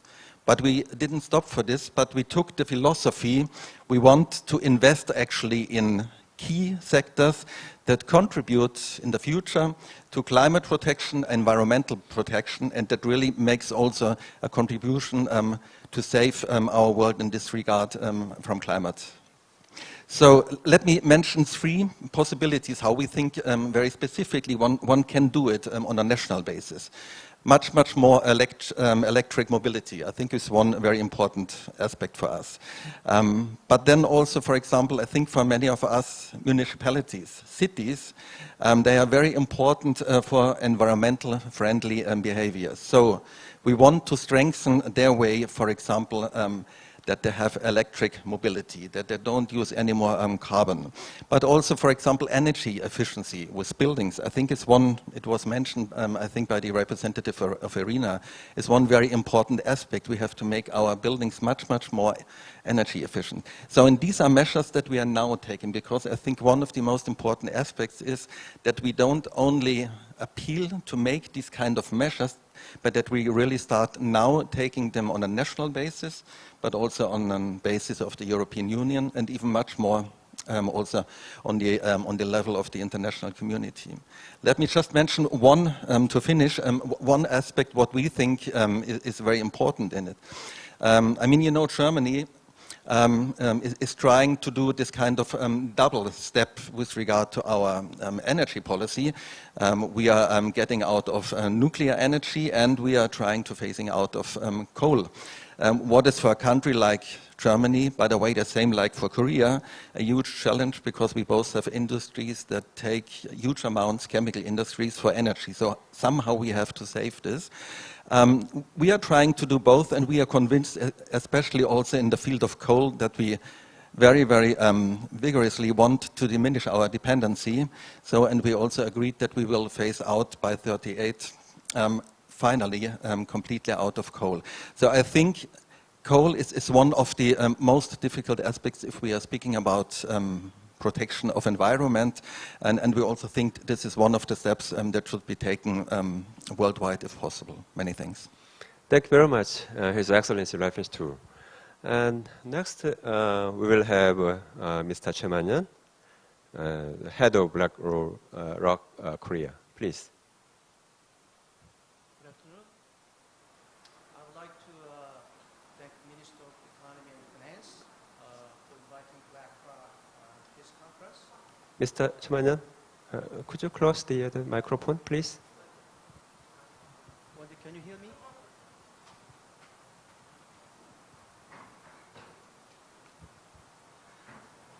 Good afternoon. I would like to thank Minister of Economy and Finance for inviting BlackRock to this conference. It's a great honor to be here today. I would like to talk about how BlackRock has been doing in sustainability-wise from investment perspective. At BlackRock, early this year in January, before the COVID-19 crisis began, Larry Fink, CEO of BlackRock, has delivered a letter to our client explaining that we are making sustainability central to the way that we invest, to manage risk, and execute our stewardship responsibilities. This commitment is based on our conviction that climate risk is investment risk, and that sustainability integrated portfolios and climate integrated portfolios in particular can produce better long-term risk-adjusted returns. The evidence on climate risk is compelling investors to reassess core assumptions about the modern finance. These questions are driving a profound reassessment of risk and asset values. We believe that in the near future, and sooner than most anticipate, there will be a significant reallocation of capital toward green investments. We are investing and engaging with the companies to create long-term shareholders value for our client. This reflects our approach to sustainability across BlackRock's investment processes, in which we use environmental, social, and governance, i.e. ESG factors, in order to provide clients with the better risk-adjusted returns. At the same time, in keeping with both our fiduciary duty and the range of regulatory requirements around the world. As a result, we have responsibility to our client to make sure that companies are adequately managing disclosing sustainability-related risk and to hold them accountable if they are not. For this, we use engagement first and then voting as a necessary tool to do so. We find that as investors seek to rebalance their portfolios during market turmoil, they are increasingly preferring sustainable funds over more traditional ones. In the first quarter of 2020, the global sustainable open-ended funds, such as mutual funds and ETFs, brought in $40.5 billion in new assets, which is actually 41% increase year over year. Even the US Sustainable Fund attracted a record $7.3 billion for the quarter. But in the second quarter, I think the Sustainable Fund continued to attract a record $69 billion, so which is actually a record for a total AUM of $1.5 trillion. We believe these inflows suggest a growing investors' preference towards sustainability. We also believe that this shift in preferences has been accelerated by the crisis, which is another key contributor to the resilience of sustainable funds.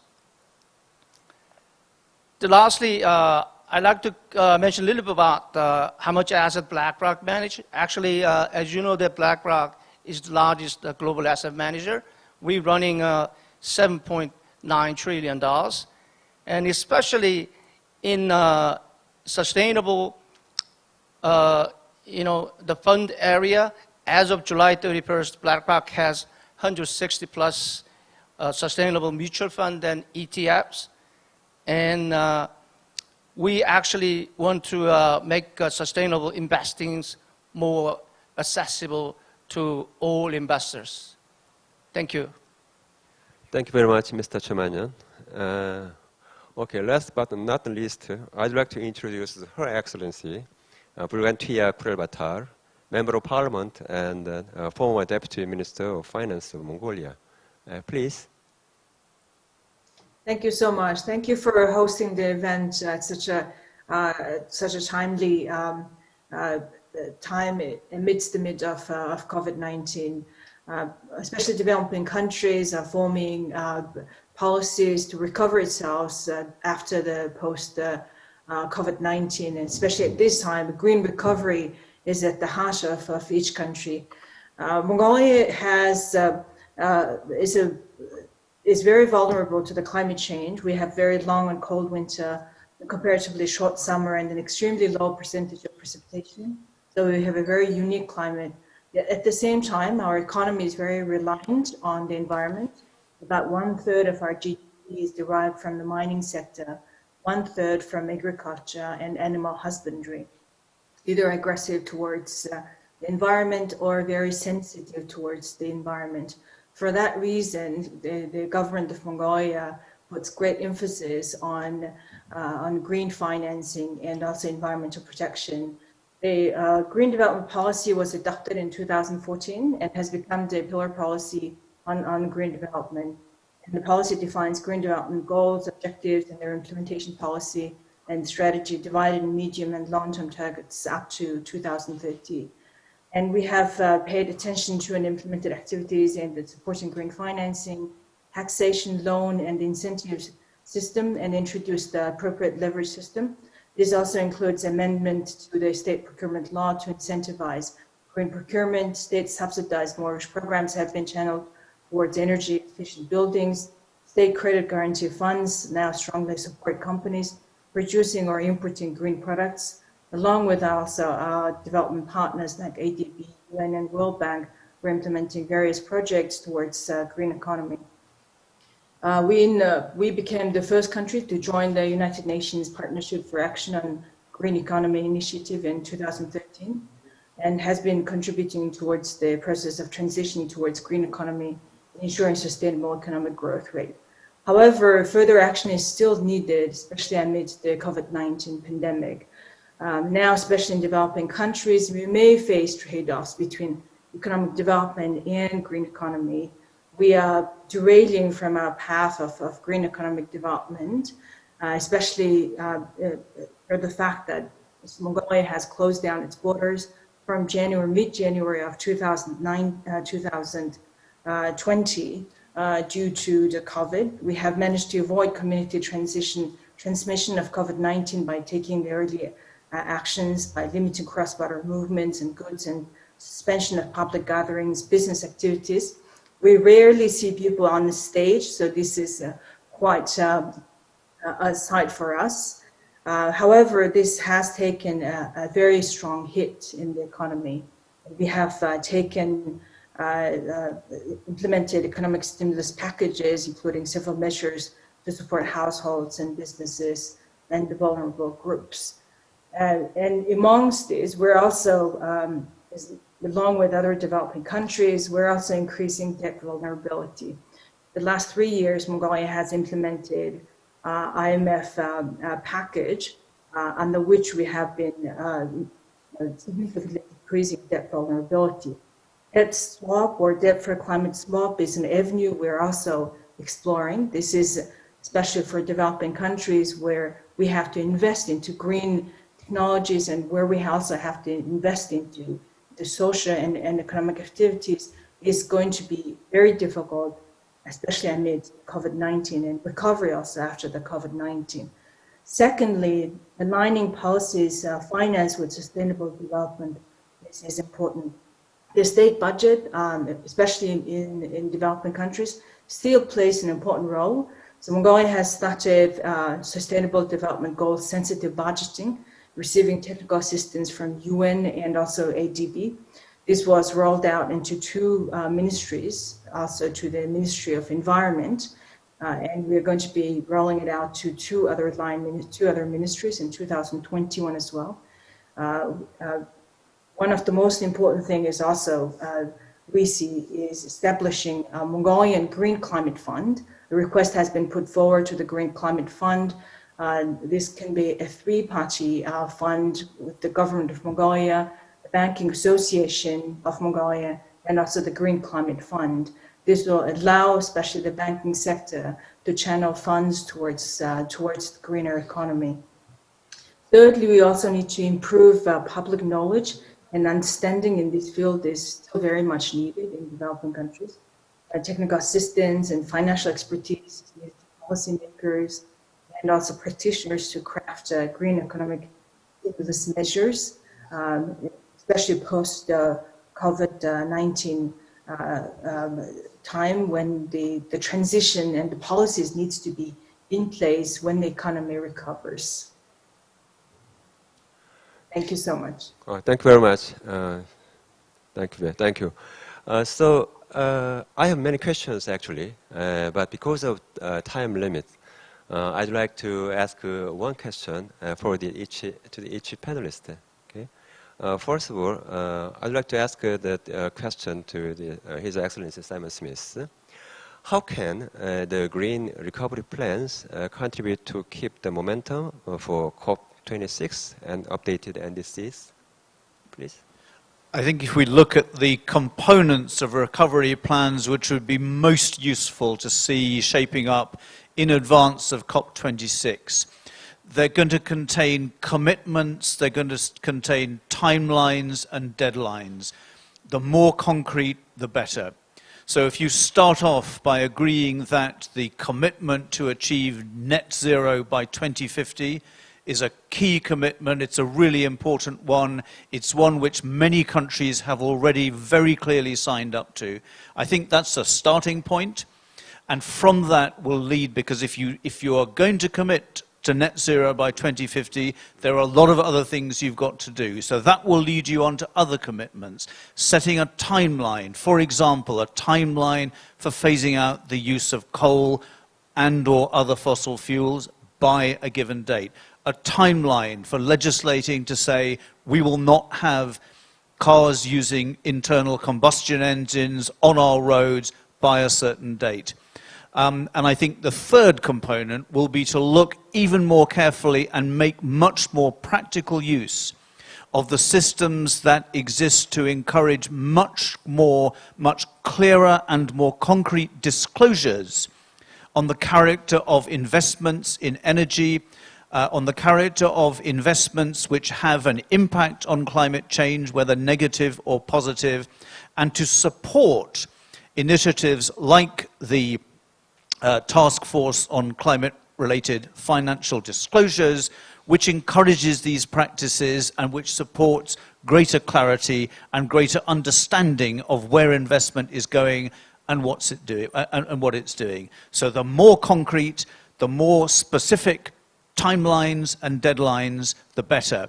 And finally, ideally, if we can see countries following the examples of the United Kingdom and a number of other countries around the world who haven't just set these targets, but they've legislated to make those targets not a matter of choice, but a matter of law. I think those are the measures we'd love to see continually falling into place in the run-up to COP26 in November next year. Thank you. Thank you very much for your very clear answer, His Excellency. Next question goes to the French Ambassador, Philippe Faure. How can we ensure that long-term climate goals and SDGs stay at the center of urgent decision-making processes?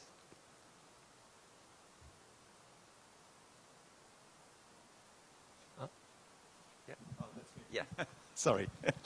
Yes, well, I think it's a combination of top-down and bottom-up processes. Well, let me explain that. Well, of course, diplomats, heads of state, participants to the COP have a high responsibility to keep the question on the agenda. But I believe that fundamentally the solution will come from business, from science, from the industry. And also, it will come from the behavior of the citizens as consumers. Well, about 1 year ago, I chaired a business meeting, a meeting of business leaders here in Korea with French and Korean high businessmen. And I was somehow pleasantly surprised by their high degree of motivation in trying to contribute positively to the fight against climate change. There were people coming from the food industry, from aerospace, from media, from digital, from banking, and all of them were behaving, if I may say so, like normal people, caring about their children and their grandchildren. So we have sources of hope from this point of view. By the same token, we see in Europe, but in many other countries, including Korea, higher degree of motivation by ordinary people in changing their grassroots behaviors, including their behaviors as consumer. So I believe that the solution is to try to engage into a virtuous circle in which markets will drive the transformation, whereas public opinions will drive the markets. From this point of view, for example, President Macron made very clear that he will not engage in any trade deal with no consideration for the Paris Agreement. I think it's one of these important signals that we can give. And somehow this is connected to the noble heart of politics. Thank you very much for hearing the French leadership actually in this area. Next question goes to His Excellency Leibniz II. In many ways, the tragedy of the COVID-19 pandemic is also a unique chance to build back better by ensuring that collectively countries redesign lasting fairer global economies that encompass reaching the SDGs and tackling climate change in all sectors. This will require to focus on long-term policy planning. However, how can the green recovery packages be politically viable by tackling also the short-term impact on people's livelihoods? Many things. It is one of the challenges that we, I think, all policymakers of our different governments do have, to find a balance between the short-term necessities but also the long-term approach. So how we in Germany, how we did it, and I think also in Korea it was done like this. For example, there were needed packages for workers to support them. And we also did this, but in the same way we made clear this is a limited measure, and what is much, much more important is that we do now concentrate on finding strategies how we can recover sustainably from this crisis. So I think probably every government will have to strike this balance, but it is important through the short-term measures, not to lose out of sight that we have to take now partly very courageous long-term visions in order to reach a recovery that is green, that is sustainable, and is also done not only for the current generation sustainable, but also for the next future. I personally think there will be several drivers in this. First of all, I do have the impression, it was also mentioned by my French colleague, the behavior of consumers is changing. I'm quite sure that in 10, 15, 20 years we will have a situation where, for example, there is a much higher number of consumers who are not willing to buy products that are not really produced in a climate-friendly way. So I think if business leaders are also intelligent and have a long-term view, they should recognize if they want to have their own business competitive, they will have to change in order also to satisfy the consumer. Second remark, but I also think this is part of the government as we are doing it now, simply to give stimulus in certain directions of the economy where we think these kind of economies can contribute to a more climate neutral and eco-friendly way. Many thanks. Thank you very much, His Excellency. And I'd like to ask the next question to Choi Man-yeon, Mr. Choi Man-yeon 사장님. Yeah, please. What is your view on green economy and its importance in the investment space? Please. Okay, thank you. I think BlackRock is only asset management firm representing today's panel. So hopefully I can provide some BlackRock's view on green economy, how we implement all those steps into our investment processes. But as an investor, we believe that investors need to take into account full set of risks and opportunities facing a company. And to do so, considering sustainability-related issues have become more important than ever. So at BlackRock, we committed to make sustainability integral to the way the BlackRock manage risk and construct portfolios and design the products and engage with the companies on behalf of our client. But at the center of these efforts is our investment view that sustainability integrated portfolios can provide the client with long-term better risk-adjusted returns. In the past few months, we've seen that regardless of industry, long sustainability characteristics have been essential to helping companies weather the crisis. As I mentioned earlier, investors have also increasingly sought out sustainability investment strategies amidst the uncertainty caused by COVID-19 this year. And sustainability investment strategies globally proved resilient amid the market volatility of first quarter 2020, even in the second quarter. At BlackRock, we believe green economy issues such as staying aware of climate change have becoming a defining factor in the long-term prospect of the companies. We see that in many cases, risk and opportunities associated with the ESG factors, including physical risk associated with the climate change and impacts from a transition to a low-carbon economy, are not fully reflected in asset prices. The trend towards sustainable investing is resulting in capital reallocation away from issuers that exhibit negative externalities. And this will have an increasingly large impact on asset prices and returns. Lastly, I'd like to mention briefly, green investment strategies at BlackRock. We are actually looking at renewable power as it represents the biggest investment opportunities in the private infrastructure today. And 50% of 2019's infrastructure deal flows came from renewables. Every $1 invested in renewables yields $2 of impact as measured by savings in water and greenhouse gas emissions and jobs created. So we are also looking at the energy transition and look for companies we believe are more prepared for low carbon transition. So when looking at whether companies prepared for low carbon transition, investors should not only try to understand its current carbon emission profile, but also where it is heading.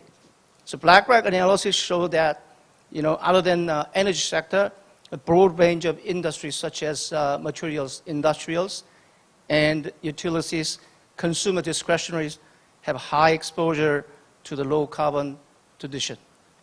Thank you. Thank you very much, Mr. Choi. And Her Excellency Khurel Batar, actually, I think that you have already mentioned some key issues and also about the challenges to green recovery for your country. But could you add some more talks about what are some of the key global and national challenges to green recovery for developing countries, please?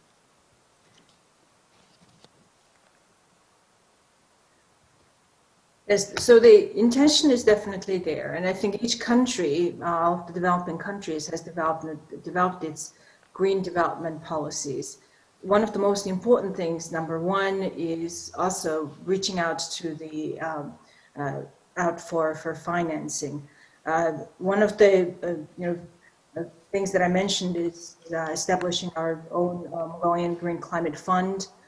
This is one way for us to tap into green financing opportunities, especially given the fact that over half the population still live in coal-fired dwellings, and our CO2 emission is quite high for 3.2 million population. Number two, it's besides the financing, number two, it's also public recognition and also public understanding of how, though we are investing heavily to more expensive technologies today, that it's going to pay out in the long term, that though it's increasing probably our debt burden today, that it's going to have a long-term payout to the country as a whole. We have, for instance, tried to structure financing and even tried to structure, label products as green and energy efficient has also been a challenge for us, and we have tapped into international partners and development partners for technical assistance and getting the people to understand, especially in a developing country, especially where poverty is quite high, that also citizens have to invest, and also setting the behavior of consumers is also quite important for us. Also, this, especially amongst the COVID-19, the recovery is not going to be easy. With over 9 months of lockdown, majority of the investment is now towards the social recovery and also for the economic recovery. We are making less and less investment now towards infrastructure. And even if we do make investment into the infrastructure, green investment is going to be quite tough. So where we have to look into other forms, either it's PPPI and also maybe a setting up of a multi-country sovereign-backed guarantee funds by our international community, realizing the full potential of the National Development Bank of Mongolia, and also the designing of the debt swaps for the climate change. So these are some of the areas that we're trying to tackle. Of course, we're still on the track towards, for instance, having about 30% of our installed energy capacity into renewables. We're on the track. Investments are being made by the private sector and also from development partners as well, where we will continue to support green economy. The technical assistance and also the financial expertise is still missing, I think, in the majority of the developing countries. Thank you very much, Her Excellency Khurelbatar.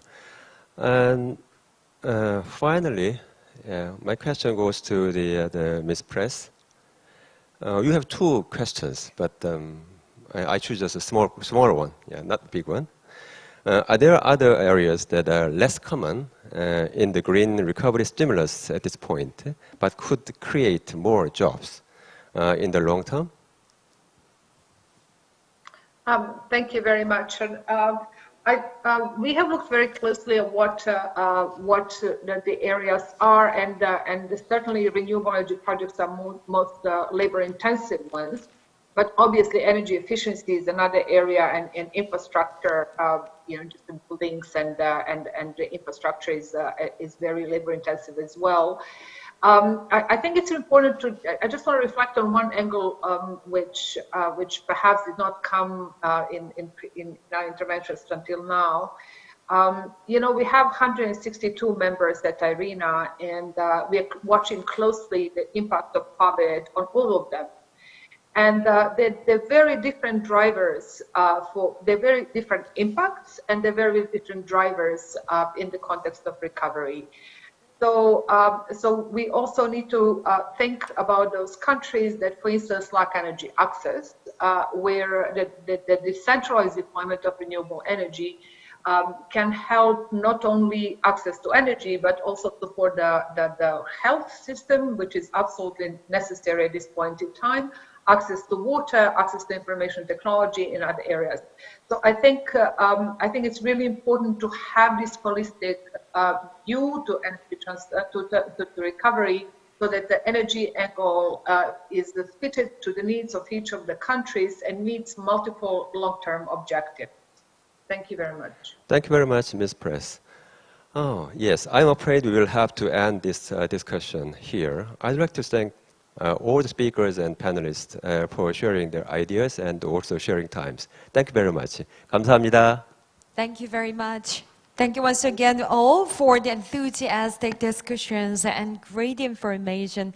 Sadly, we are a little behind the schedule. We now wrap up the session 1, but we have much more in the next session 2. Thank you very much, Mr. Kim, for the wonderful sharing. And also I'd like to thank Honorable Bukhantea Khurelbatar, Her Excellency Yasmin Ward, Dr. Irina Kaplanyan, Dr. Elizabeth Press for your online participation especially. And also I'd like to thank our panelists for their wonderful discussion and information. Thank you.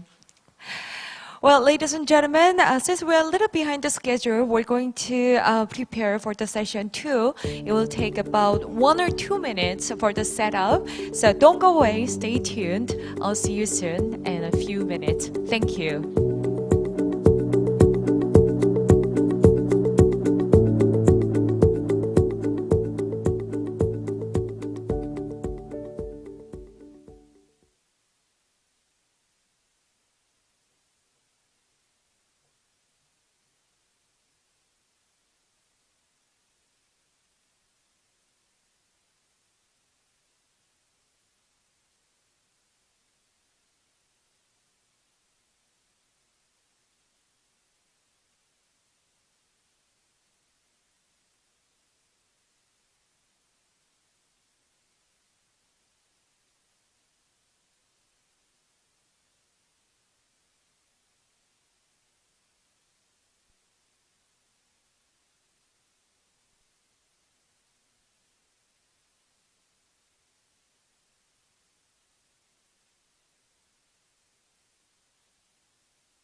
Okay, ladies and gentlemen, hello and viewers. Well, thank you very much for tuning in our session, which is the last session for today.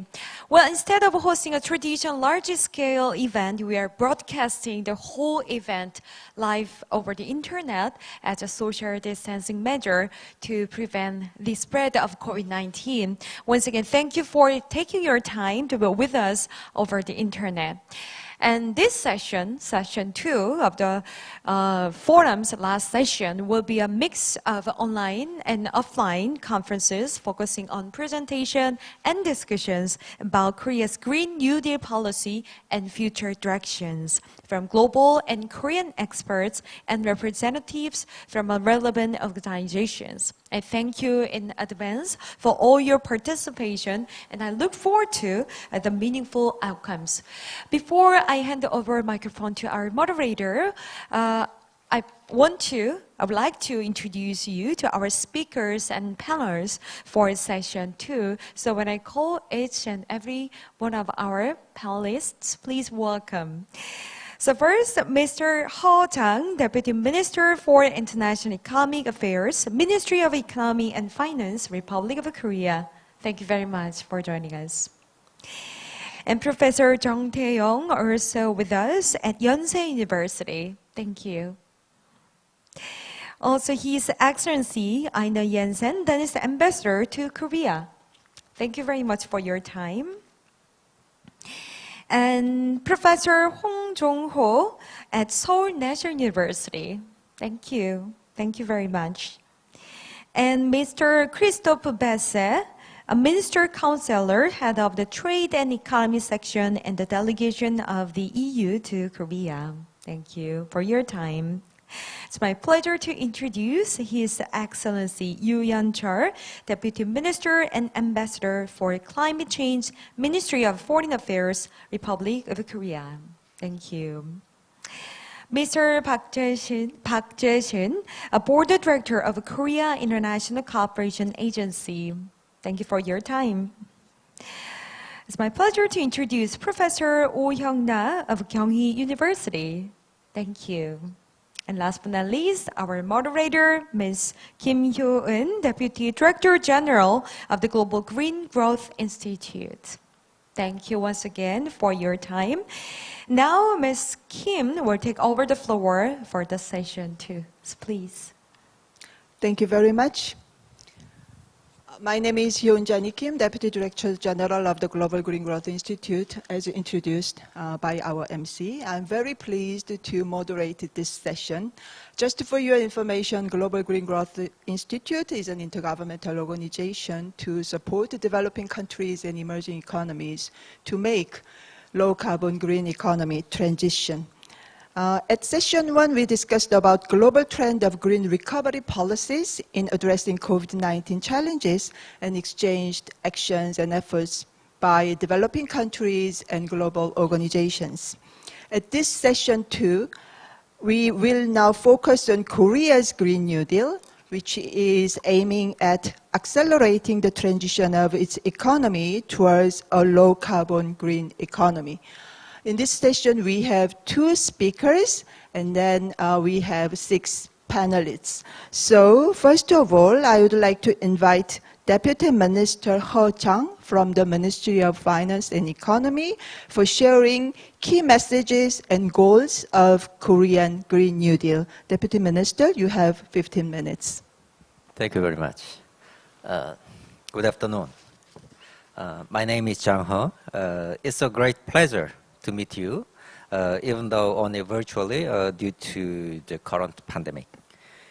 In July, the Korean government introduced the Korean New Deal, including Green New Deal as one of its main policies. First, I'd like to play a short video clip introducing Korea's Green New Deal.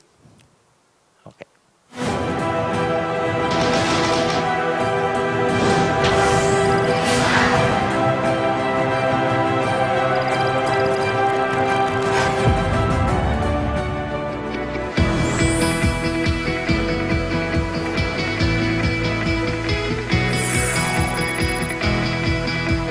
탄소 의존 경제에서 저탄소 경제로 한국판 유지는 대한민국 새로운 100년의 The Korean New Deal is the new plan for the next 100 years of Korea.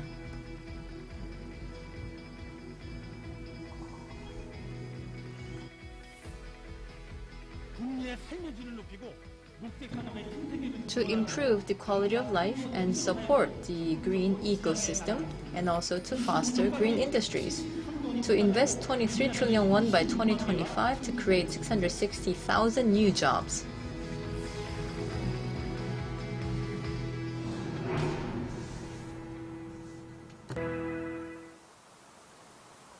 Thank you.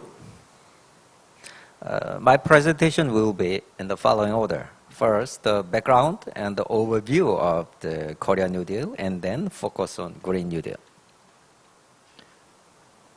As a result of the COVID-19 pandemic, the Korean economy faced two major challenges: to recover from the economic recession and to address structural changes. I will be focusing on these two challenges and how the Korean New Deal aims to address them. The COVID-19 pandemic has resulted in unprecedented socio-economic crisis. As a number of new cases continue to surge, fears over COVID-19 add uncertainties globally. The growth rate of GDP and trade volume have plunged with the negative rate. At the same time, as the pandemic restricts the movement of people and goods across the border, which made worse the economic recovery. Korea is also faced with falling consumption, shock to employment, and the slow exports. Amid such difficulties, the Korean government has quickly responded to the crisis with 277 trillion won of support measures, including 58 trillion won of fiscal support with 3 supplementary budgets. These effective and quick response have been the reason why the Korean economy has shrunk, at least among G20 countries. While successfully responding to the pandemic crisis, we recognized the fundamental transformation of the traditional socio-economic structure during the pandemic. That's the reason why we are preparing for the future with the Korean New Deal. For example, the increase in untapped activities since the pandemic has accelerated the shift toward the digital economy. Also, a stronger consensus on the urgency of climate action has led to growing demand for green transition, including the adoption of low-carbon and eco-friendly policies. The structural transition with disruptive innovation have also changed the type of jobs, raising concerns that the growing mismatch between labor and jobs lead to unemployment and polarization. The demand for a stronger social security system is also increased. The Korean New Deal was introduced in this context to drive the recovery from current crisis, as well as to set the national development strategy for Korea to be prepared for the post-pandemic era, make Korea a leap toward faster growth paths. Now, we will be doing an overview of Korean New Deal. The Korean New Deal is made up of 2 main components, the Digital New Deal and the Green New Deal, supported by a strong employment and social safety net. It includes fiscal investment as well as institutional reform.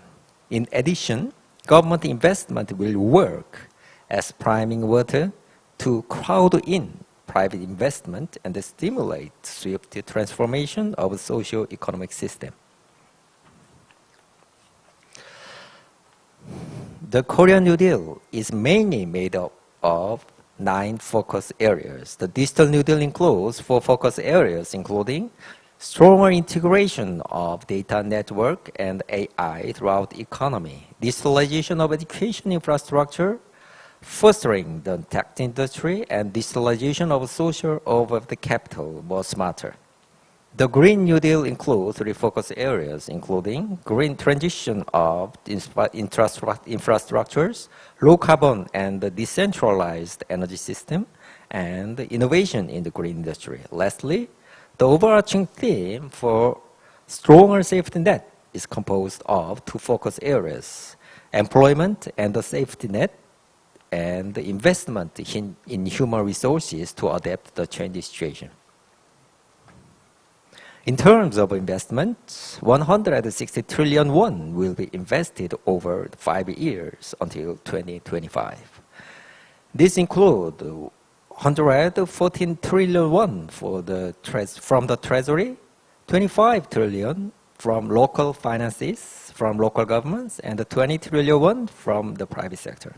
We also expect to create 1.9 million jobs through these policies by 2025.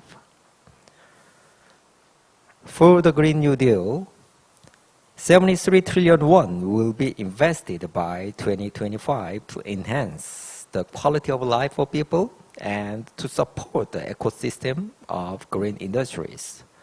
With the Korean New Deal, we plan to join international efforts to achieve zero carbon emission by 2050. First, the focus area of the Green New Deal is the green transition of infrastructure. We plan to turn public facilities into zero energy building, starting with the green remodeling of 230,000 old public buildings. By supporting the smart and green transition of 25 regions and by creating more green spaces in urban areas, we plan to restore terrestrial ecosystem. In addition, we will also make smart water management system through the use of artificial intelligence. Next focus area is the expansion of low carbon and the decentralized energy supply. We will transform the country into a low carbon, eco-friendly country by expanding the supply of renewable energy while building an advanced system of smart meters for efficient management of energy. In addition, we will enhance the green mobility project by supplying 1.30 million electric and 0.2 million hydrogen vehicles and supporting the scrappage of 1.16 million old diesel cars. The third focus area of the Green New Deal is building the ecosystem for green industry. We will be building 6 green integrated clusters in leading areas, such as the biomaterials industry, as well as 10 smart green industrial complexes.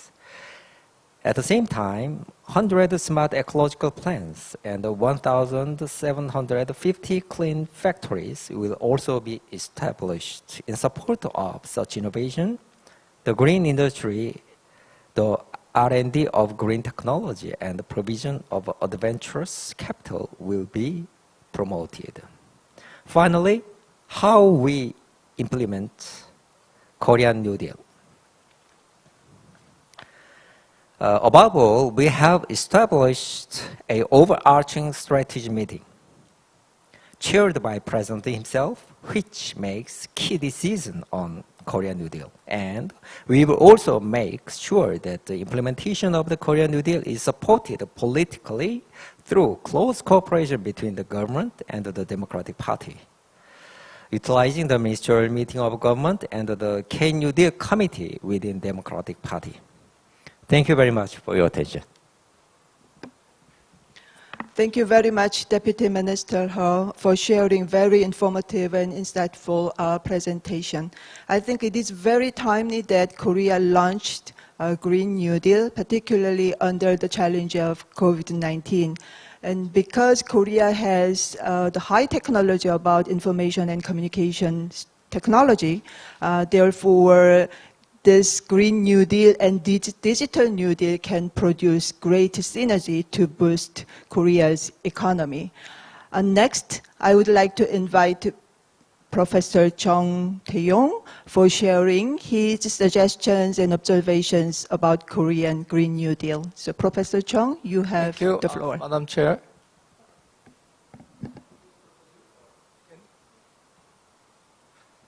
Okay, thank you.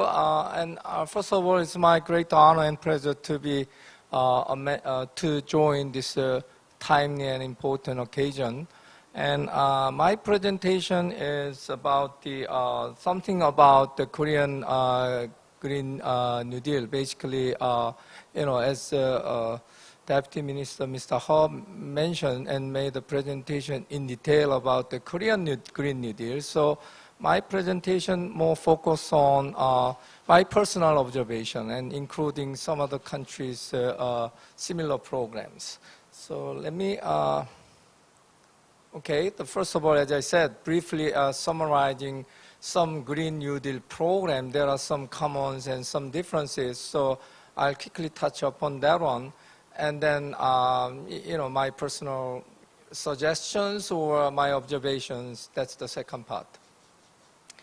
Korean New Deal, well, as he said, I think the structure of the Korean New Deal, there are three important pillars. One is about the, digital New Deal that, as the moderator said, I think that reflects the Koreans' strengths, especially in IT technology application. And then second one is the Green New Deal program, which is the main topic of today. And the third one, I think third one is also a very important component. I think how to include this, the social issues. I think how to make sure that the other Korean peoples are not behind. I think all include into this system. Those are three important pillars of the Korean Green New Deal structure. And he made the detailed explanations. I'll skip this one.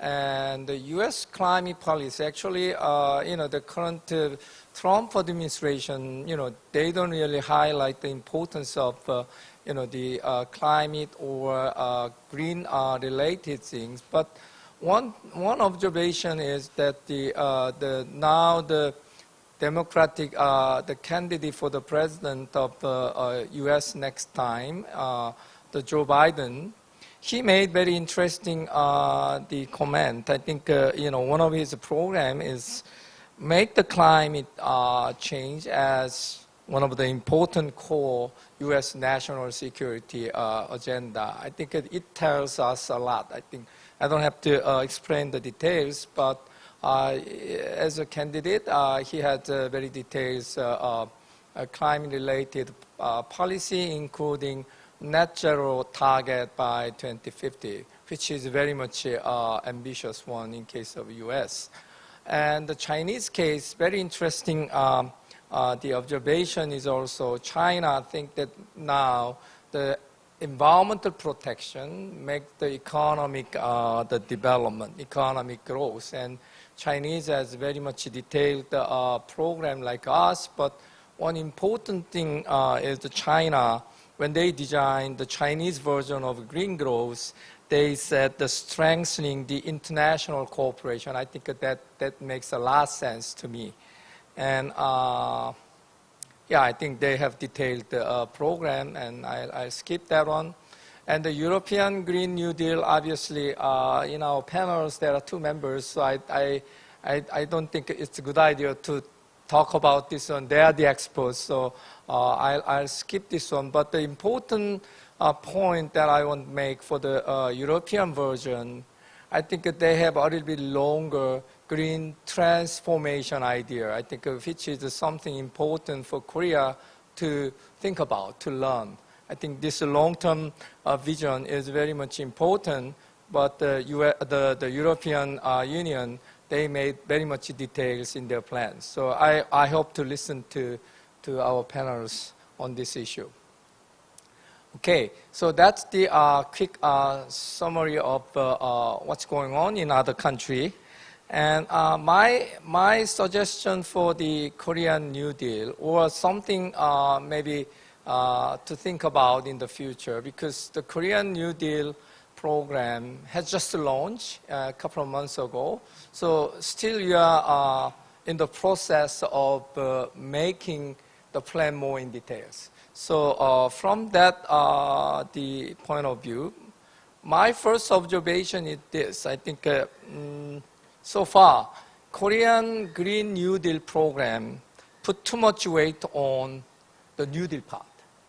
Shonan New Deal part means basically, in my personal opinion, we put more weight on the economic recovery, including job creation, plus Shonan, the economic packages are frankly more overweighted.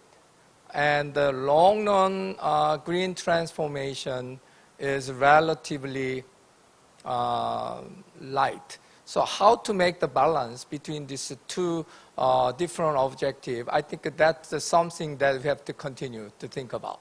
I think that's the starting point of my observation. And the current Korean Green New Deal, as I said, and maybe for me, it's too much public-driven. It's too much government-driven. And in other words, it's too much supply-driven. And maybe that's workable in the in the 20th centuries. But because of the very many factors, including the factor that the moderator just mentioned, the information technologies and so on and so forth, we could understand more about the demand side or the consumers' response. So somehow we could incorporate that demand response into our plan. That's more ideal. And as the same token, probably how to engage private sector more voluntary based. I think they have to make their own calculation, and they think, it's good for me to jump in this program so that I could make the money. I could develop my business and so on and so forth. That part is a little bit ignored, or I think I can say the public sector is driven. And the second one is I think this, I'm not comfortable about this long-term vision thing. I think it's not clear to me. And frankly, I think the country like Korea, as a member of this Green Alliance and the country who made the GGGI and so on, this country rather be more aggressive, saying that, look, by 2050, Korea, we're going to make the net zero emission target something. I think this, including this long-term vision, I think we have to think about a little bit more about that part. And, the last one, I think, linkage with SDGs. We have wonderfulized 17 very detailed sustainable development goals. And when I review this as our Korean Green New Deal programs and packages, there is any single word related to SDGs. That's something, SDG is also the goal by 2030, right? So it's very much related to our midterm goals. So maybe somehow we try to link it. That's a necessary condition. And the next one is, maybe it's the very nature of the climate packages, but the climate adaptation component is somewhat missing. As Mr. He mentioned, I think one of the program in our Green New Deal, obviously it included, but it's not clearly visible. So for example, EU has done a lot on this climate adaptation thing before. So maybe they have less attention on this issue, but the case of Korea is a little bit different. This summer, we experienced a lot of extreme weather events, and also many, different weather patterns, so that the climate adaptation as a package of this Green New Deal is highly required. So somehow we want to include it. Then, again, I think investment and financing or private sector decision of their own. I think that one is more developed. Not only just, look, we make the fund, so why don't you join the fund? I think that's not enough. I think financing mechanism, financing modality, not only fund, there are a lot many things. So private sector, they are the experts, so they're going to develop their own way of financing schemes and plans. So maybe we could invite them to develop their own financial plans. I think those are 3-4 factors or items that I have observed. So for my suggestion, one, I have a couple of 2-3 things, but one is, again, I think we need, from now on, I think we are making the plan more in detail. So from now on, somehow we have to think about how to make private sector participate more in, how can I say, I think voluntary base or, something. So the private sector engagement is highly required. And the second one is, again, I think not only this program, I keep highlighting this issue in many occasions. The Korean programs are excellent in terms of planning. But the Korean plans are not that much strong compared to EU or other country in terms of evaluation and assessment and feedback and the impact assessment and so on. I think we have to really think about that part. Not only talking about our inputs, but also how we're going to evaluate, how we're going to assess our performance. I think that makes our plan more in effect. So that's the second thing. And finally, the Korea as a donor, we have a lot many bilateral, multilateral activities. Yeah, we are very much committed to the international community to develop this green agenda, green program. And for example, the Ministry of Finance, they have their own EDCF. That's our very important bilateral financing schemes to help the developing country. And they have very detailed the program. I think this is some years program. And I look at the sector by sector, the EDCF activities, and more than half are climate related. In other words, our EDCF program to help the developing country, more than half are climate related, green related. So if we could link this one, that will be great. And second part is, as a donor agency, bilateral donor agency, we have KOICA.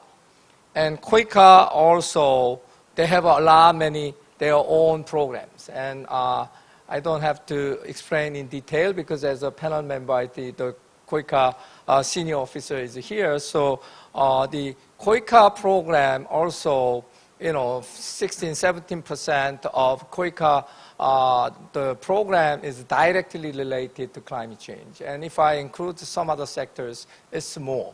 So somehow our domestic green, the New Deal program could be integrated into our international effort. That will be great. Thank you for your attention, and sorry for time. Thank you very much, Professor Jung, for very insightful presentation and your suggestions. Actually, you made a great assessment and analysis of Korean Green New Deal. You emphasized the good balance between short-term economic recovery and long-term green transformation. You also emphasized the proactive role of private sector, which is crucial to effectively implement a Green New Deal. And also you mentioned that Korea must pay more attention to the linkage with SDG and climate adaptation. So thank you very much for your contribution. So now we are going to start our panel discussion. Today we have panel members who have different expertise and different backgrounds. Therefore, I expect our discussion will give us different voices, different perspectives about Korean Green New Deal. So first of all, I would like to invite panelists to think about rather general question about your assessment regarding Korean Green New Deal. So what is your assessment on Korean Green New Deal? How strong is green element in it? And do you think that political willingness of Korean government and signal to the private sector are clear and strong enough to make a low carbon green transition happen through this Green New Deal initiative? Also, do you think Korean Green New Deal can tackle effectively the urgent climate change and environmental crisis we are now facing? Particularly, there is a view that Green New Deal should include a clear target setting for zero emission, as Professor Chung just mentioned. So do you think a concrete commitment from the government about net zero should come out soon? So please share your assessment and observation to those questions. So first of all, I would like to invite Ambassador Jensen, ambassador from Denmark to Korea. Korea and Denmark are members of Green Alliance, and Denmark is indeed a leading country of green transition. Therefore, Ambassador, please share your observation and assessment from Danish perspective about Korean Green New Deal. Thank you very much, and thank you very much for inviting me here today. It has been a pleasure to be here to listen to the presentations. And I think before I go on with my assessment, I just want to say, previous speakers today said, we have never been in a situation like this before with COVID-19. We have never been willing to spend so much money to kickstart and recover our economy.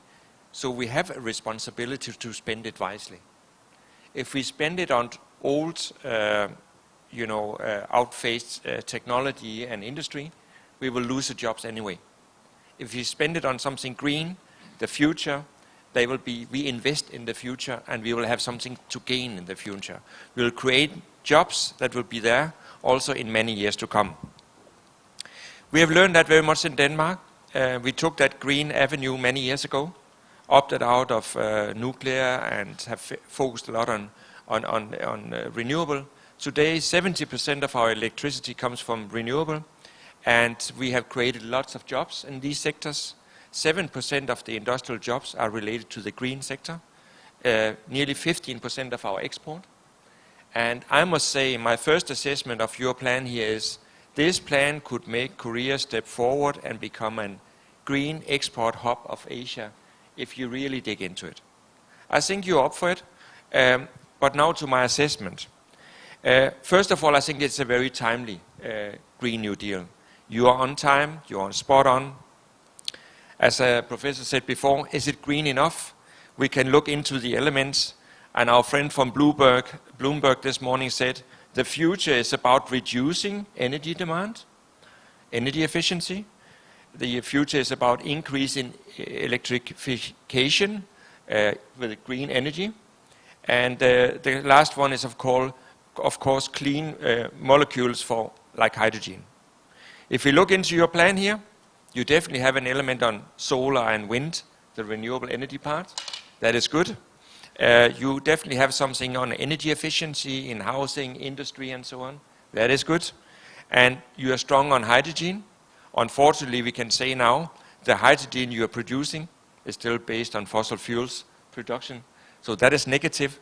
But I can tell you in Denmark, we are now on 70% renewables. We are doubling our renewable capacity, so within 10 years we'll be on 150%. We will use that to convert it into hydrogen and other ways, and we will share it with neighbors. So we believe the future can give us the new fuel also, like hydrogen. And Korea is definitely on the forefront in terms of developing the vehicles and so on. So yes, I think your plan is good. 30% plus, it could maybe have been more, I would say. I agree with the professor, you could have gone to 40 or 50%. I think the important part is, how serious are you about moving this forward? Short-term targets, long-term targets. I agree with the professor. I would say long-term target of net zero by 2050 would be a nice one. Denmark took that decision 8 years ago. and are committed to it. We will in 2028 phase out the last coal-fired power plant. All will be renewable in terms of our electrification. That doesn't need to be the same in Korea, but having that net zero target of by 2050 would be nice. And then I think already your goals of 12 gigawatt of offshore wind, to me, is a good one. It's clear short-term target you want to move. Now you got to show it. So what I would offer of advice today is keep your focus on implementation of the short-term targets. If you lose it, you will find yourself in 5 or 10 years' time not having moved. So I would say keep the focus on it. Look at local acceptance. Take as an example the offshore wind farms. If you're going to put up offshore wind farms, there'll be a lot of stakeholders against it. Government needs to help with arbitration and uniform, transparent compensation schemes and so on, which is taking place in other countries. Government needs to help with reliable price mechanisms. If you have a reliable price mechanism for the way forward, investors will come, they will know what they have, and they will invest in it. The maritime spatial planning is a bit dicey here because it's ongoing. Many of the developers do not know where they can put up wind farms, so they spend a lot of money in development that they could actually have saved if government have chosen the way. In Denmark, we have given the Danish Energy Agency the task to find the spots where we put up the farms, and then we make auctions. Whoever come in with the cheapest bid get to put up wind farms in these spots. Permits and certification, another issue. Make sure you can move fast on the permits. Make sure that your equipment is certified. Otherwise, you will lose time. Market visibility. If you can create a big market, investors will come. You will see a build-up of a supply chain that you cannot imagine. In Denmark, we have calculated that 1 gigawatt of wind provides 14,600 jobs in Denmark. It's a new survey. And I mean, 12 gigawatt, that's 150,000 jobs off the shelves if you move. And you will see factories shoot up for blades, towers, and so on. And you have a lot of that already. Korea can produce the foundations. CS Wind produced 10,000 tower sections last year for Vestas and Siemens in Europe and all over the world for putting up. You have cables, you have turbines. But I would put one word of caution also. Be careful not to think too much local content. In Denmark, we have kept our eyes open, always used the best, the cheapest available, and moved fast. If you want to go alone, you might find obstacles. If you go together with others, you're on track. Last two things I want to say is RE100 are all the big companies that now want renewable energy to produce. Unfortunately, we are seeing they're pouring into Denmark. Big companies investing in Denmark. It's an expensive place to produce. Korea might stand the chance of losing jobs if you do not have renewable energy. You have 7% renewable energy. You must make access to actually quickly have more so that it can go to the workplaces. Finally, you have, as they spoke about in the past section, P4G summit next year. It's a nice showcase for Korea to show your new Green Deal, your ambitiousness to go forward, and a stepping stone for COP26. I think I spent my time, sorry. Thank you very much, Mr. Ambassador, for sharing your assessment regarding Korean Green New Deal and also the success stories of Denmark. So I'm sure that Korea and Denmark will continue to work together, strengthening green transformation of their economies. Next, I'd like to invite Professor Hong. What is your assessment about Korean Green New Deal, particularly as a civil society leader? Do you think Korean Green New Deal provides clear and strong enough signal to the civil society and to the general public about new pathway? Professor Hong, you have the floor. 네, 두 분 발표 잘. Well, thank you for the two presentations. The year 2020 is marked by COVID-19. It's a crisis of contagion and disease. And it's also a year of economic crisis, also driven by COVID-19. And it's also suffering from the third threat of climate change. So it will be remembered as a year where the entire world, including Korea, suffered from these 3 points of crisis. So given the circumstances, the Korean government has introduced what's called the Green New Deal, a package of policies intended to overcome the current circumstances. I think the start was quite good. And it's not just Korea, but I think Europe in particular, the green deals that are being introduced are very detailed. There are very proactive plans already in place, which is very encouraging. So I think it's a policy that has already been vetted or validated and are already being implemented in other parts of the world today. Now, the MC asked me what I thought of the Korean New Deal. I would like to look at the consumers, corporates, and then the government's point of view. I think the key part of the Green New Deal is to address the climate change and climate crisis. But I question whether the Korean people have a very severe understanding of the climate issue. Do they know that their economic activities or consumption patterns are affecting the crisis? Is it compelling enough to encourage them to change their ways or behavior? Before, I was quite skeptical. If you do surveys, it was typically found that Korean people, they say that climate is very severe, but when asked if they're willing to pay to do anything about it, the response was much weaker compared to the response from other countries. So there was a big gap. But this time, in 2020, the Korean people, as you know, experienced 54 days of torrential rains, the longest monsoon season ever, and 682 millimeters of rain fell on Korea. This is the second highest on record. I think this actually awakened to the Korean people that climate change may actually be happening. Maybe it's not just something that is very short-lived, just one time in summer. They got the idea maybe this can be something that can actually affect my life, my economic activities, and then maybe my consumption even. I think it was sort of a point of awakening. So the Green New Deal policies, once implemented, there are many economic benefits, but there are, of course, costs that have to be incurred as well. So are people willing to pay? I think the response of the consumers, how well it is received by the Korean public matter. But I think after going through the very heavy monsoon season, I think maybe it was a turning point for the people. Now let's look at the market, the companies, and their point of view.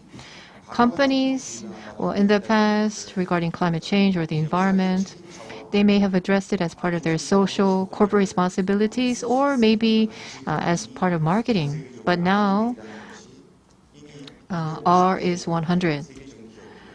250 global companies have already joined the initiative, and Korean companies, a lot of them have to change in order to export their goods. So they're now realizing that it's not just an environmental issue, it's a matter of economics, survival, industrial relations. It could be part of the standard trade norms. So in Europe, there's even talk about the carbon border tax already. So the market, I think, is catching up with this reality. They get it. But in Korea, the Korean market, the Green New Deal intends to expand renewable energy, for example, through energy transition. But there's a lot of uncertainty that remains. So in other words, from the business or company's point of view, there were times in the past the government said they would increase renewables, but then the market actually did not see that kind of change. So removing that kind of uncertainty about whether that will happen again or whether this is going to really happen this time, I think that will be key. Will this market really take off? Will it be anchored and continue to grow in Korea? You have to give them that sense of certainty in order to encourage them to invest and to innovate, create jobs, and they will be more willing to engage in real business at the local level in Korea. Right now, in meeting and talking to people from many companies, the government whether they have the true commitment, policies, the true intention. Well, I think there are lots of questions from the corporate side. So that's something that has to be addressed. And then the third perspective, from the perspective of the government, the Green New Deal will involve investment of funds. A goal, of course, is to create jobs. But Professor Chung talked about whether the goals are clear enough. For example, net zero by when?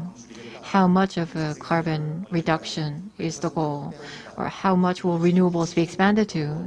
Those types of crystallized or concrete targets are not in place. So it's questionable how committed the government is, how long this will play out, because the current administration only has a year and a half left in office. So I think that is something that is, I think, the biggest shortcoming of this Korean New Green Plan. And for things to happen, a set of very concrete policies are required by different sectors. But then a key part is the power market. So the Korean people are so used to cheap energy for many, many years. It's not because of the Korean people, but it's because of government regulations that did not allow the power suppliers to increase prices at all. So it's completely unrealistic. And so naturally, the Korean people are now very used to cheap electricity and they just take it for granted. I don't think there's any other country where electricity is so cheap and where the power sector is so highly regulated by the government. So the underlying power market should also change in order to prompt companies to invest and look at this as a really potential market. So if the power prices increase, will it be accepted by the Korean people? That's a question. But I think we can persuade them, given the circumstances as we face climate crisis. I think it's up to the government to show the commitment, and I think then they will be able to gain the understanding of the Korean public. And particularly from the perspective of consumers, private industry, and a general public regarding Korean Green New Deal. Now I would like to invite Minister Counselor from the European Union mission to Korea. Europe is indeed a leading region in this area, and particularly because you are the head of trade and economic collaboration between Korea and Europe. Do you think Korean Green New Deal provides enough signal to particularly private sectors for further investment, new innovation, and new technology? You have the floor. Well, thank you very much. First, the first remark that I would like to make is when I hear the name Korean Green Deal on the EU side, we have a very positive prejudice. Because, you know, we have exactly the same name, the same denomination. It's the EU Green Deal. The Republic of Korea is a very important economy in the world. Because of its good handling of the COVID crisis, we know that the recession will be mild in Korea this year.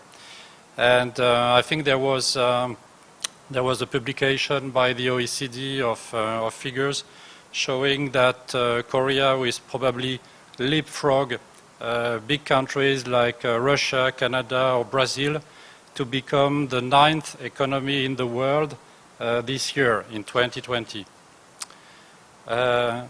Of course, the flip side of the coin is that with economic size come responsibilities.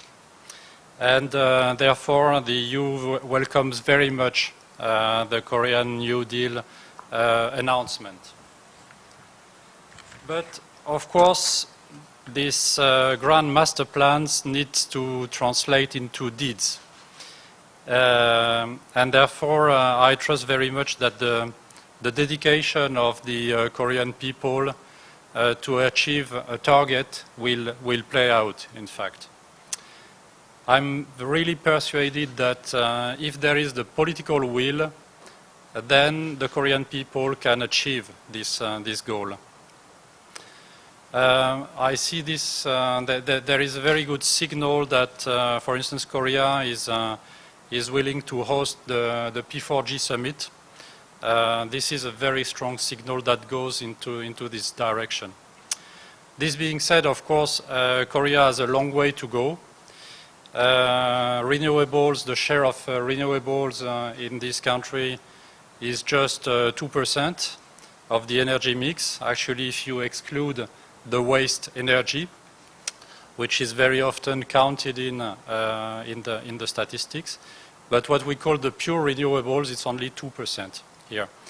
As a comparison, in the EU, we are at 30% on average. And as the Danish ambassador just mentioned, there are countries like Denmark or Sweden that are above 50%.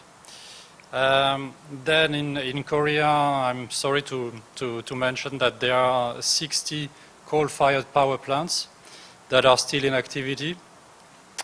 So of course, we welcome the coal phase-out initiative of certain Korean local governments. There are local governments that are taking some steps in order to reduce this. The coal, which is, as we know, the dirtiest of the energy sources, still represent 44% of the electricity generation in Korea. Also, one last figure maybe, CO2 emissions per head in this country, in Korea, it's about the double of the EU. So still a long way, as I said. This being said, Korea is not without assets. You have champions in the industry, in green sectors. You have Hyundai, Kia in the electric vehicles. You have LG Chem in the batteries. And actually, LG Chem is exporting quite a lot of its batteries to Europe, to our car producers in Europe. So of course Korea is hesitant. I mean, it has been mentioned earlier by other speakers about the transition. But what I want to say is that there is no contradiction between the greening of the economy and economic growth.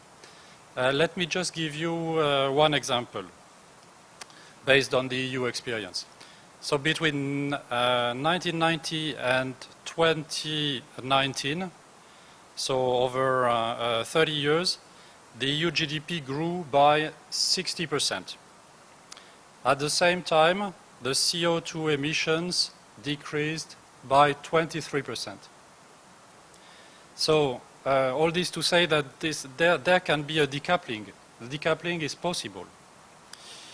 And concerning the Green New Deal, I think there has been a simulation that has been done by Stanford and Berkeley University, showing that it's possible to create 1.6 million new jobs if Korea moves 100% to renewables by 2050. And there will be only 200,000 job losses in fossil fuel sectors. So you see the balance, in fact, is in favor of job creation. So very rapidly to wrap up, in terms of recommendations, the recommendations that the EU would give to Korea.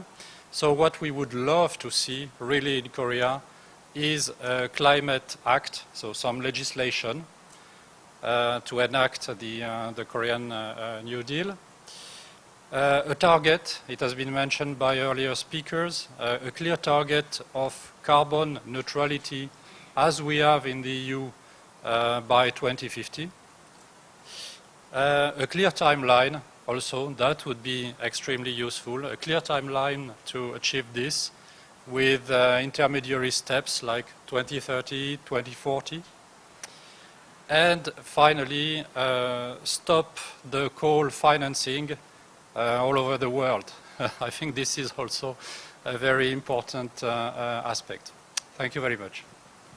Thank you very much, Mr. Minister Councillor, for sharing very positive analysis about Korea's potential for green transportation, as well as works to be done, works to be accelerated to achieve the transformation.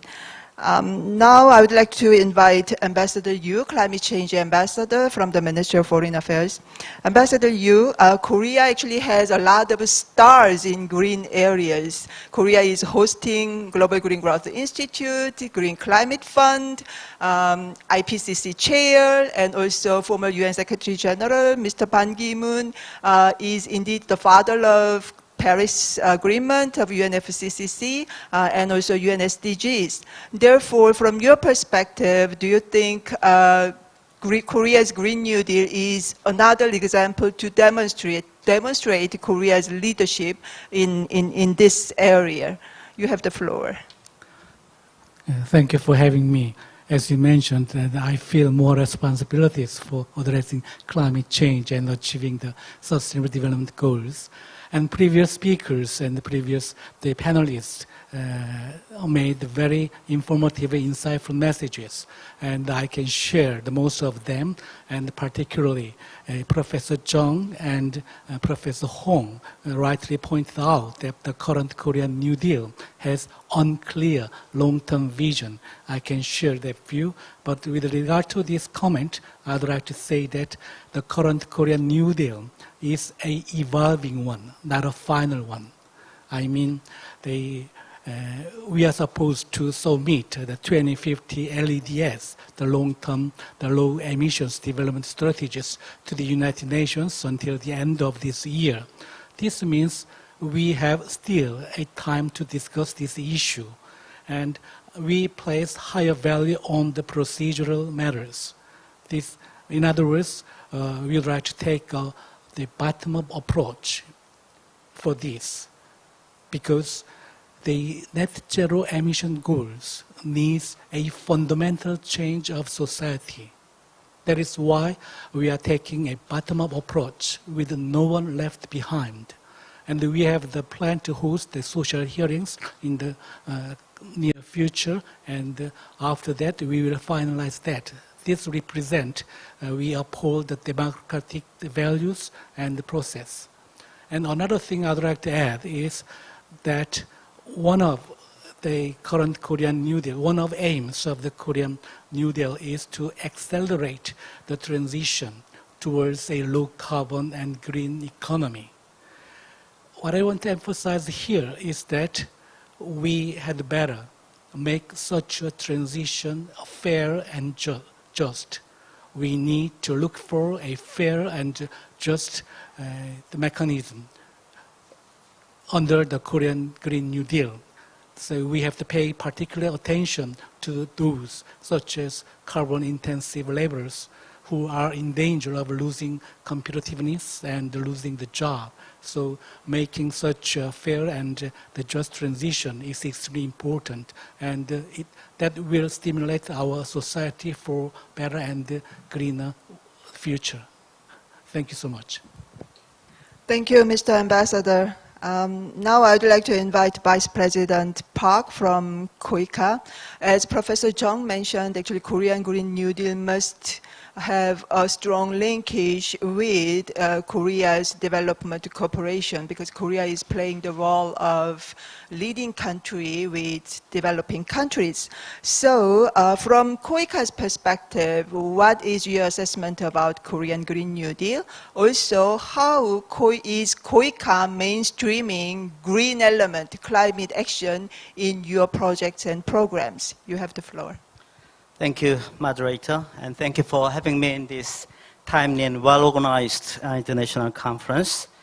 Well, in terms of the overall assessment of the Green New Deal, well, there seems some aspects that need further refinement for effective implementation and fundamental transformation, as adequately pointed out by Professor Chung and also by Professor Hong.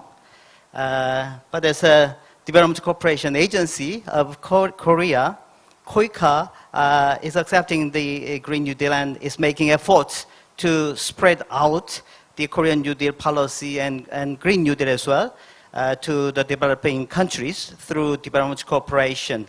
And as a consequence, in order to support them to achieve green recovery or better recovery in this year of post-COVID-19 pandemic. Let me introduce, as you requested just now, some activities that KOICA is making in order to mainstream climate action into KOICA's program or programs. Yes, right. KOICA is making efforts for mainstreaming the climate action in our project portfolio based on the midterm strategy for climate action for the period of 2019 to 2021. I'd like to share a few points of them. First, 4 P values. KOICA declared already a few years ago and is pursuing afterward the 4 P, including the planet, as KOICA's core values to pursue in our management and project activities. While it is in line with and extending to the climate issues, the 3 P values of the government, which are people-centric, peace-pursuing, and co-prosperity. Next, the environmental and social safeguards. KOICA introduced the safeguard system in order to examine any negative impacts of prospective projects by examining the environmental and social risk in advance as possible. We can make efforts to minimize it through the whole life cycle of such projects. Also, KOICA colleagues are encouraged to develop projects that could earn the OECD real marker, direct or indirect. We are tracking the ratio of policy marker relevant projects to the whole project portfolio. Even the management performance is partly evaluated based on the marker project ratio. KOICA itself proposed such indicator to the Management Evaluation Committee of the government on the non-governmental public bodies. Lastly, not the least, of course, KOICA had formulated a few plans for focused push ahead and the active development of promising projects, including the midterm strategy for climate action, as I just mentioned, the Climate Action Initiative, and Green ODA program as well. The headquarters of KOICA provide guidelines for project formulation to overseas KOICA offices, and sometimes develop some projects at the headquarters by oneself. Let me mention a bit more regarding what KOICA is doing in terms of green growth and climate action in this year of COVID-19 pandemic. Well, the COVID-19 pandemic not only imposes challenges, but also provide opportunities. The challenges we face include, first, immobility. We cannot visit and discuss with our development partners. We cannot dispatch Korean experts for field study or technical consultations. It's a big problem. Second, black hole. The emergency response measures to the pandemic are necessary and inevitable, but at the same time, they seem to be absorbing almost all resources and efforts, some of which may need to go to other equally important development cooperation areas, such as climate and environment, evaluation, rural development, public governance, etc. Thirdly, lots of important conferences or events are, as you know, being cancelled, postponed, or reduced in scale. It causes negative impacts in terms of maintaining or strengthening the necessary momentum. In order to overcome these activities, KOICA is approaching the situation in 3 directions. First, effort to protect the business as usual. Second, effective responses to the requirement imposed by the government policy or by the society. Third, how could we transcend this crisis to a new opportunity? What I'd like to mention just the third perspective. From this point of view of transcending crisis into opportunity, KOICA is seeking ways to utilize government Green New Deal initiative for scaling up or speeding up our already important ever-continuing agenda, climate change. Okay, well, I'll finish here at the moment and I'll come back later if there's Thank a you chance. very much, Mr. Vice President, for sharing KOICA's priority regarding green and climate actions. Finally, I would like to invite Professor Oh, as one of the civil society leader, you also share your assessment about Korean Green New Deal. You have the floor. 네, 의미 있는 장소에 초대해 주셔서 감사합니다. Yes, thank you for inviting me to today's conference. I think a lot of the panelists have already mentioned that long-term plan or the long-term perspective is a bit unclear. And then in the interim, I mean, the interim targets and the policy measures for the interim, I think it's not very clear. They don't match up very clearly. So to introduce the Green New Deal as part of the post-COVID recovery program is something that should be respected, but whether this will really happen, whether it will be implemented, I think that lack of clarity may be the reason why some people have some questions. Now, regarding energy transition, I think Professor Hong has already mentioned what I had wanted to say, so let me just skip that. So the second comment that I would like to make is about renewables and especially hydrogen. So the industry should be made to be smart, green, and sustainable. So the end user, or just it's not just at the production level or at the end consumer level only. It should be across the entire supply chain where there should be this kind of change. But I don't think this is clear in the government's plans. So carbon-intensive industries, the government is saying that they will lower the carbon intensity. I think that's pretty much all that is evident in their plans. Electric cars or hydrogen vehicles, the raw materials that go into the components, how they're produced, how they're operated. I think you have to look across the entire value chain. Low carbon, recycling, reuse, that kind of circular structure has to be put in place so that we can use the different materials for as long as possible, or that they are recycled as part of a closed loop. So it's not about downcycling, which is what we have been doing now, but we have to go more toward equivalent cycling in terms of, changing the way we use the resources. So I think that kind of perspective may be a bit lacking. So low carbonization of industry, the circular structure. In order for this to happen, various digital technologies are required. Digitalization and greening of the technologies. I think it shouldn't be a two-track approach, but those two sides should be integrated or converged together as part of government policy. And then my last comment, but this has to do with Professor Chung has already mentioned, but it's about the financial mechanism that is also not very clear. I think many experts have already mentioned this already. But what I wanted to mention was that financial mechanism, it's about incentivizing the private sector so that they are encouraged to take part in the green deals. While that is also important, it's also important that the green market itself changes. And so the private sector, in terms of investments in technologies or moving into new markets, they have their own mechanisms that's up and running. So we have to find ways to minimize the crowding out effect when designing the financial mechanisms. So scaling up, we can scale up by involving the private sectors. And we have to find a way that's more efficient.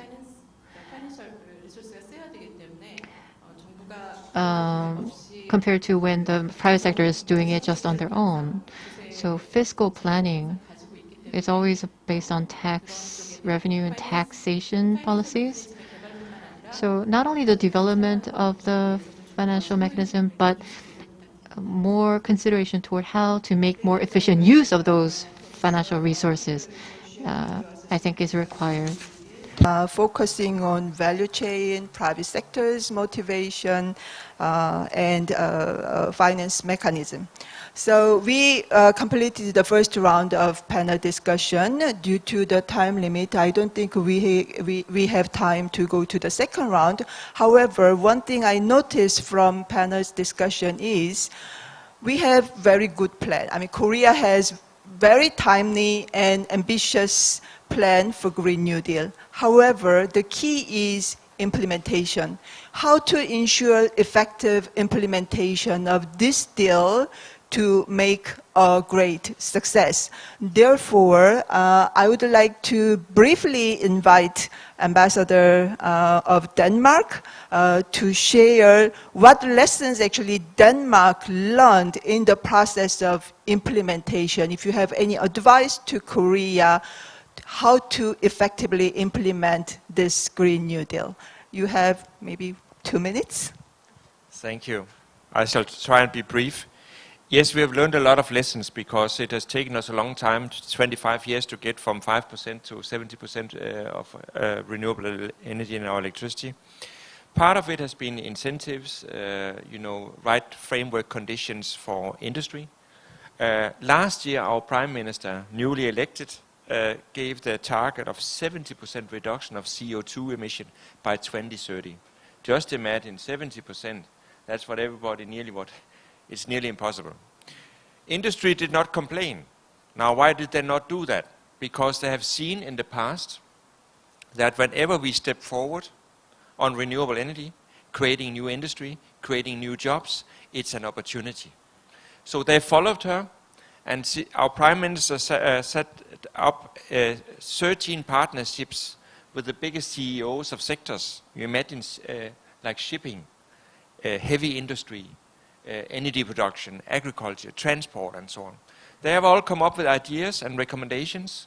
And in Denmark, the idea is that private sector must help lead the way in investment, development of the ideas.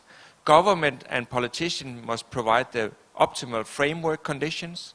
So any obstacles, clear them, get on with it, and make the optimal situation for investment. Secure prices, as we talked about before. So I really wish maybe the way forward for Korea could be that you should have this huge pilot project. Just imagine, until now you have done 30, 60 megawatt of wind farms, but why don't we go for 1 gigawatt? And say industry gets on with the investment, government clears the path, the way for it, secures a good price so that there's no risk for the future. Then you can also borrow the money. Pension funds in Denmark and Europe are there to actually invest. So my idea would be, let us do the big pilot project.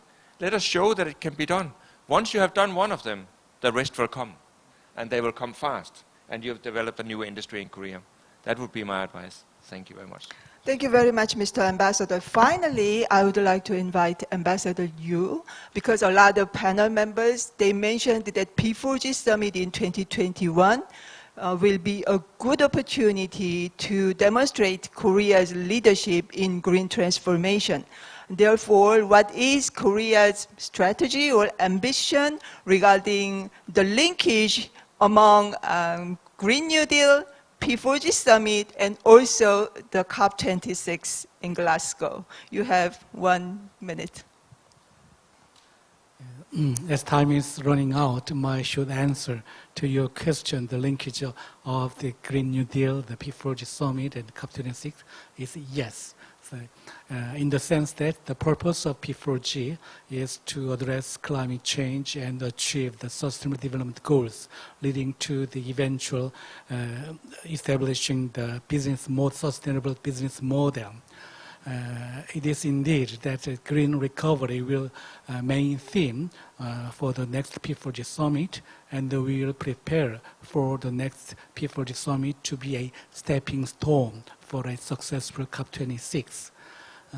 As you are well aware, that this year, 2020, is the year of ambition, which means that we have to set up and submit the 2030 national goals as well as 2050 LEDS, long-term low emissions development strategies, until the end of this year. And from next year, we have to focus on the taking actions, as you emphasized, and all the panelists they pointed out. So, in this context, the next P4G summit will provide a significant chance to discuss a wide range of the action plans. We will do everything possible for discussing a wide range of the action plans, and it would be highly appreciated that all of you will give us a big support for the successful P4G summit. One thing I would like to mention is the methodology of P4G is the PPP, the public-private partnership. We view that it is the government who provides the guidance through policy, and it is the civil society who provides the creative ideas, and it is the business sector who takes actions. So through these all stakeholders, so we will go together and collaborate for the success of the next P4G summit.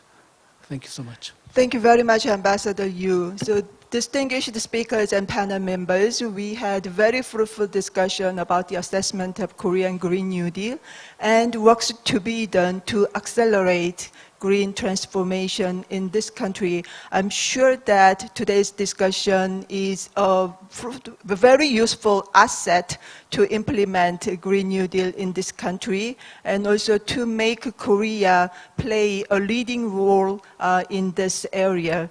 Thanks again for your useful and very valuable contribution, and thank you very much for audience who are joining virtually, and this brings to the end of this session too. Thank you very much.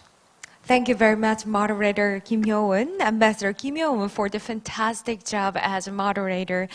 As she said, that was such a great session of the conference, and I'd like to sincerely thank all the speakers and panelists from home and abroad for this session. And the presentations and discussions today would contribute greatly to Korea's Green New Deal policy, and going beyond that, your interest in Green New Deal would have an impact all over the world. Thank you very much. And ladies and gentlemen, and our viewers, how would you like the conference for today? Well, although we are holding a virtual conference, I do believe our guests were able to catch all the important points, and hope this conference as an opportunity to discover the advantage of online conference.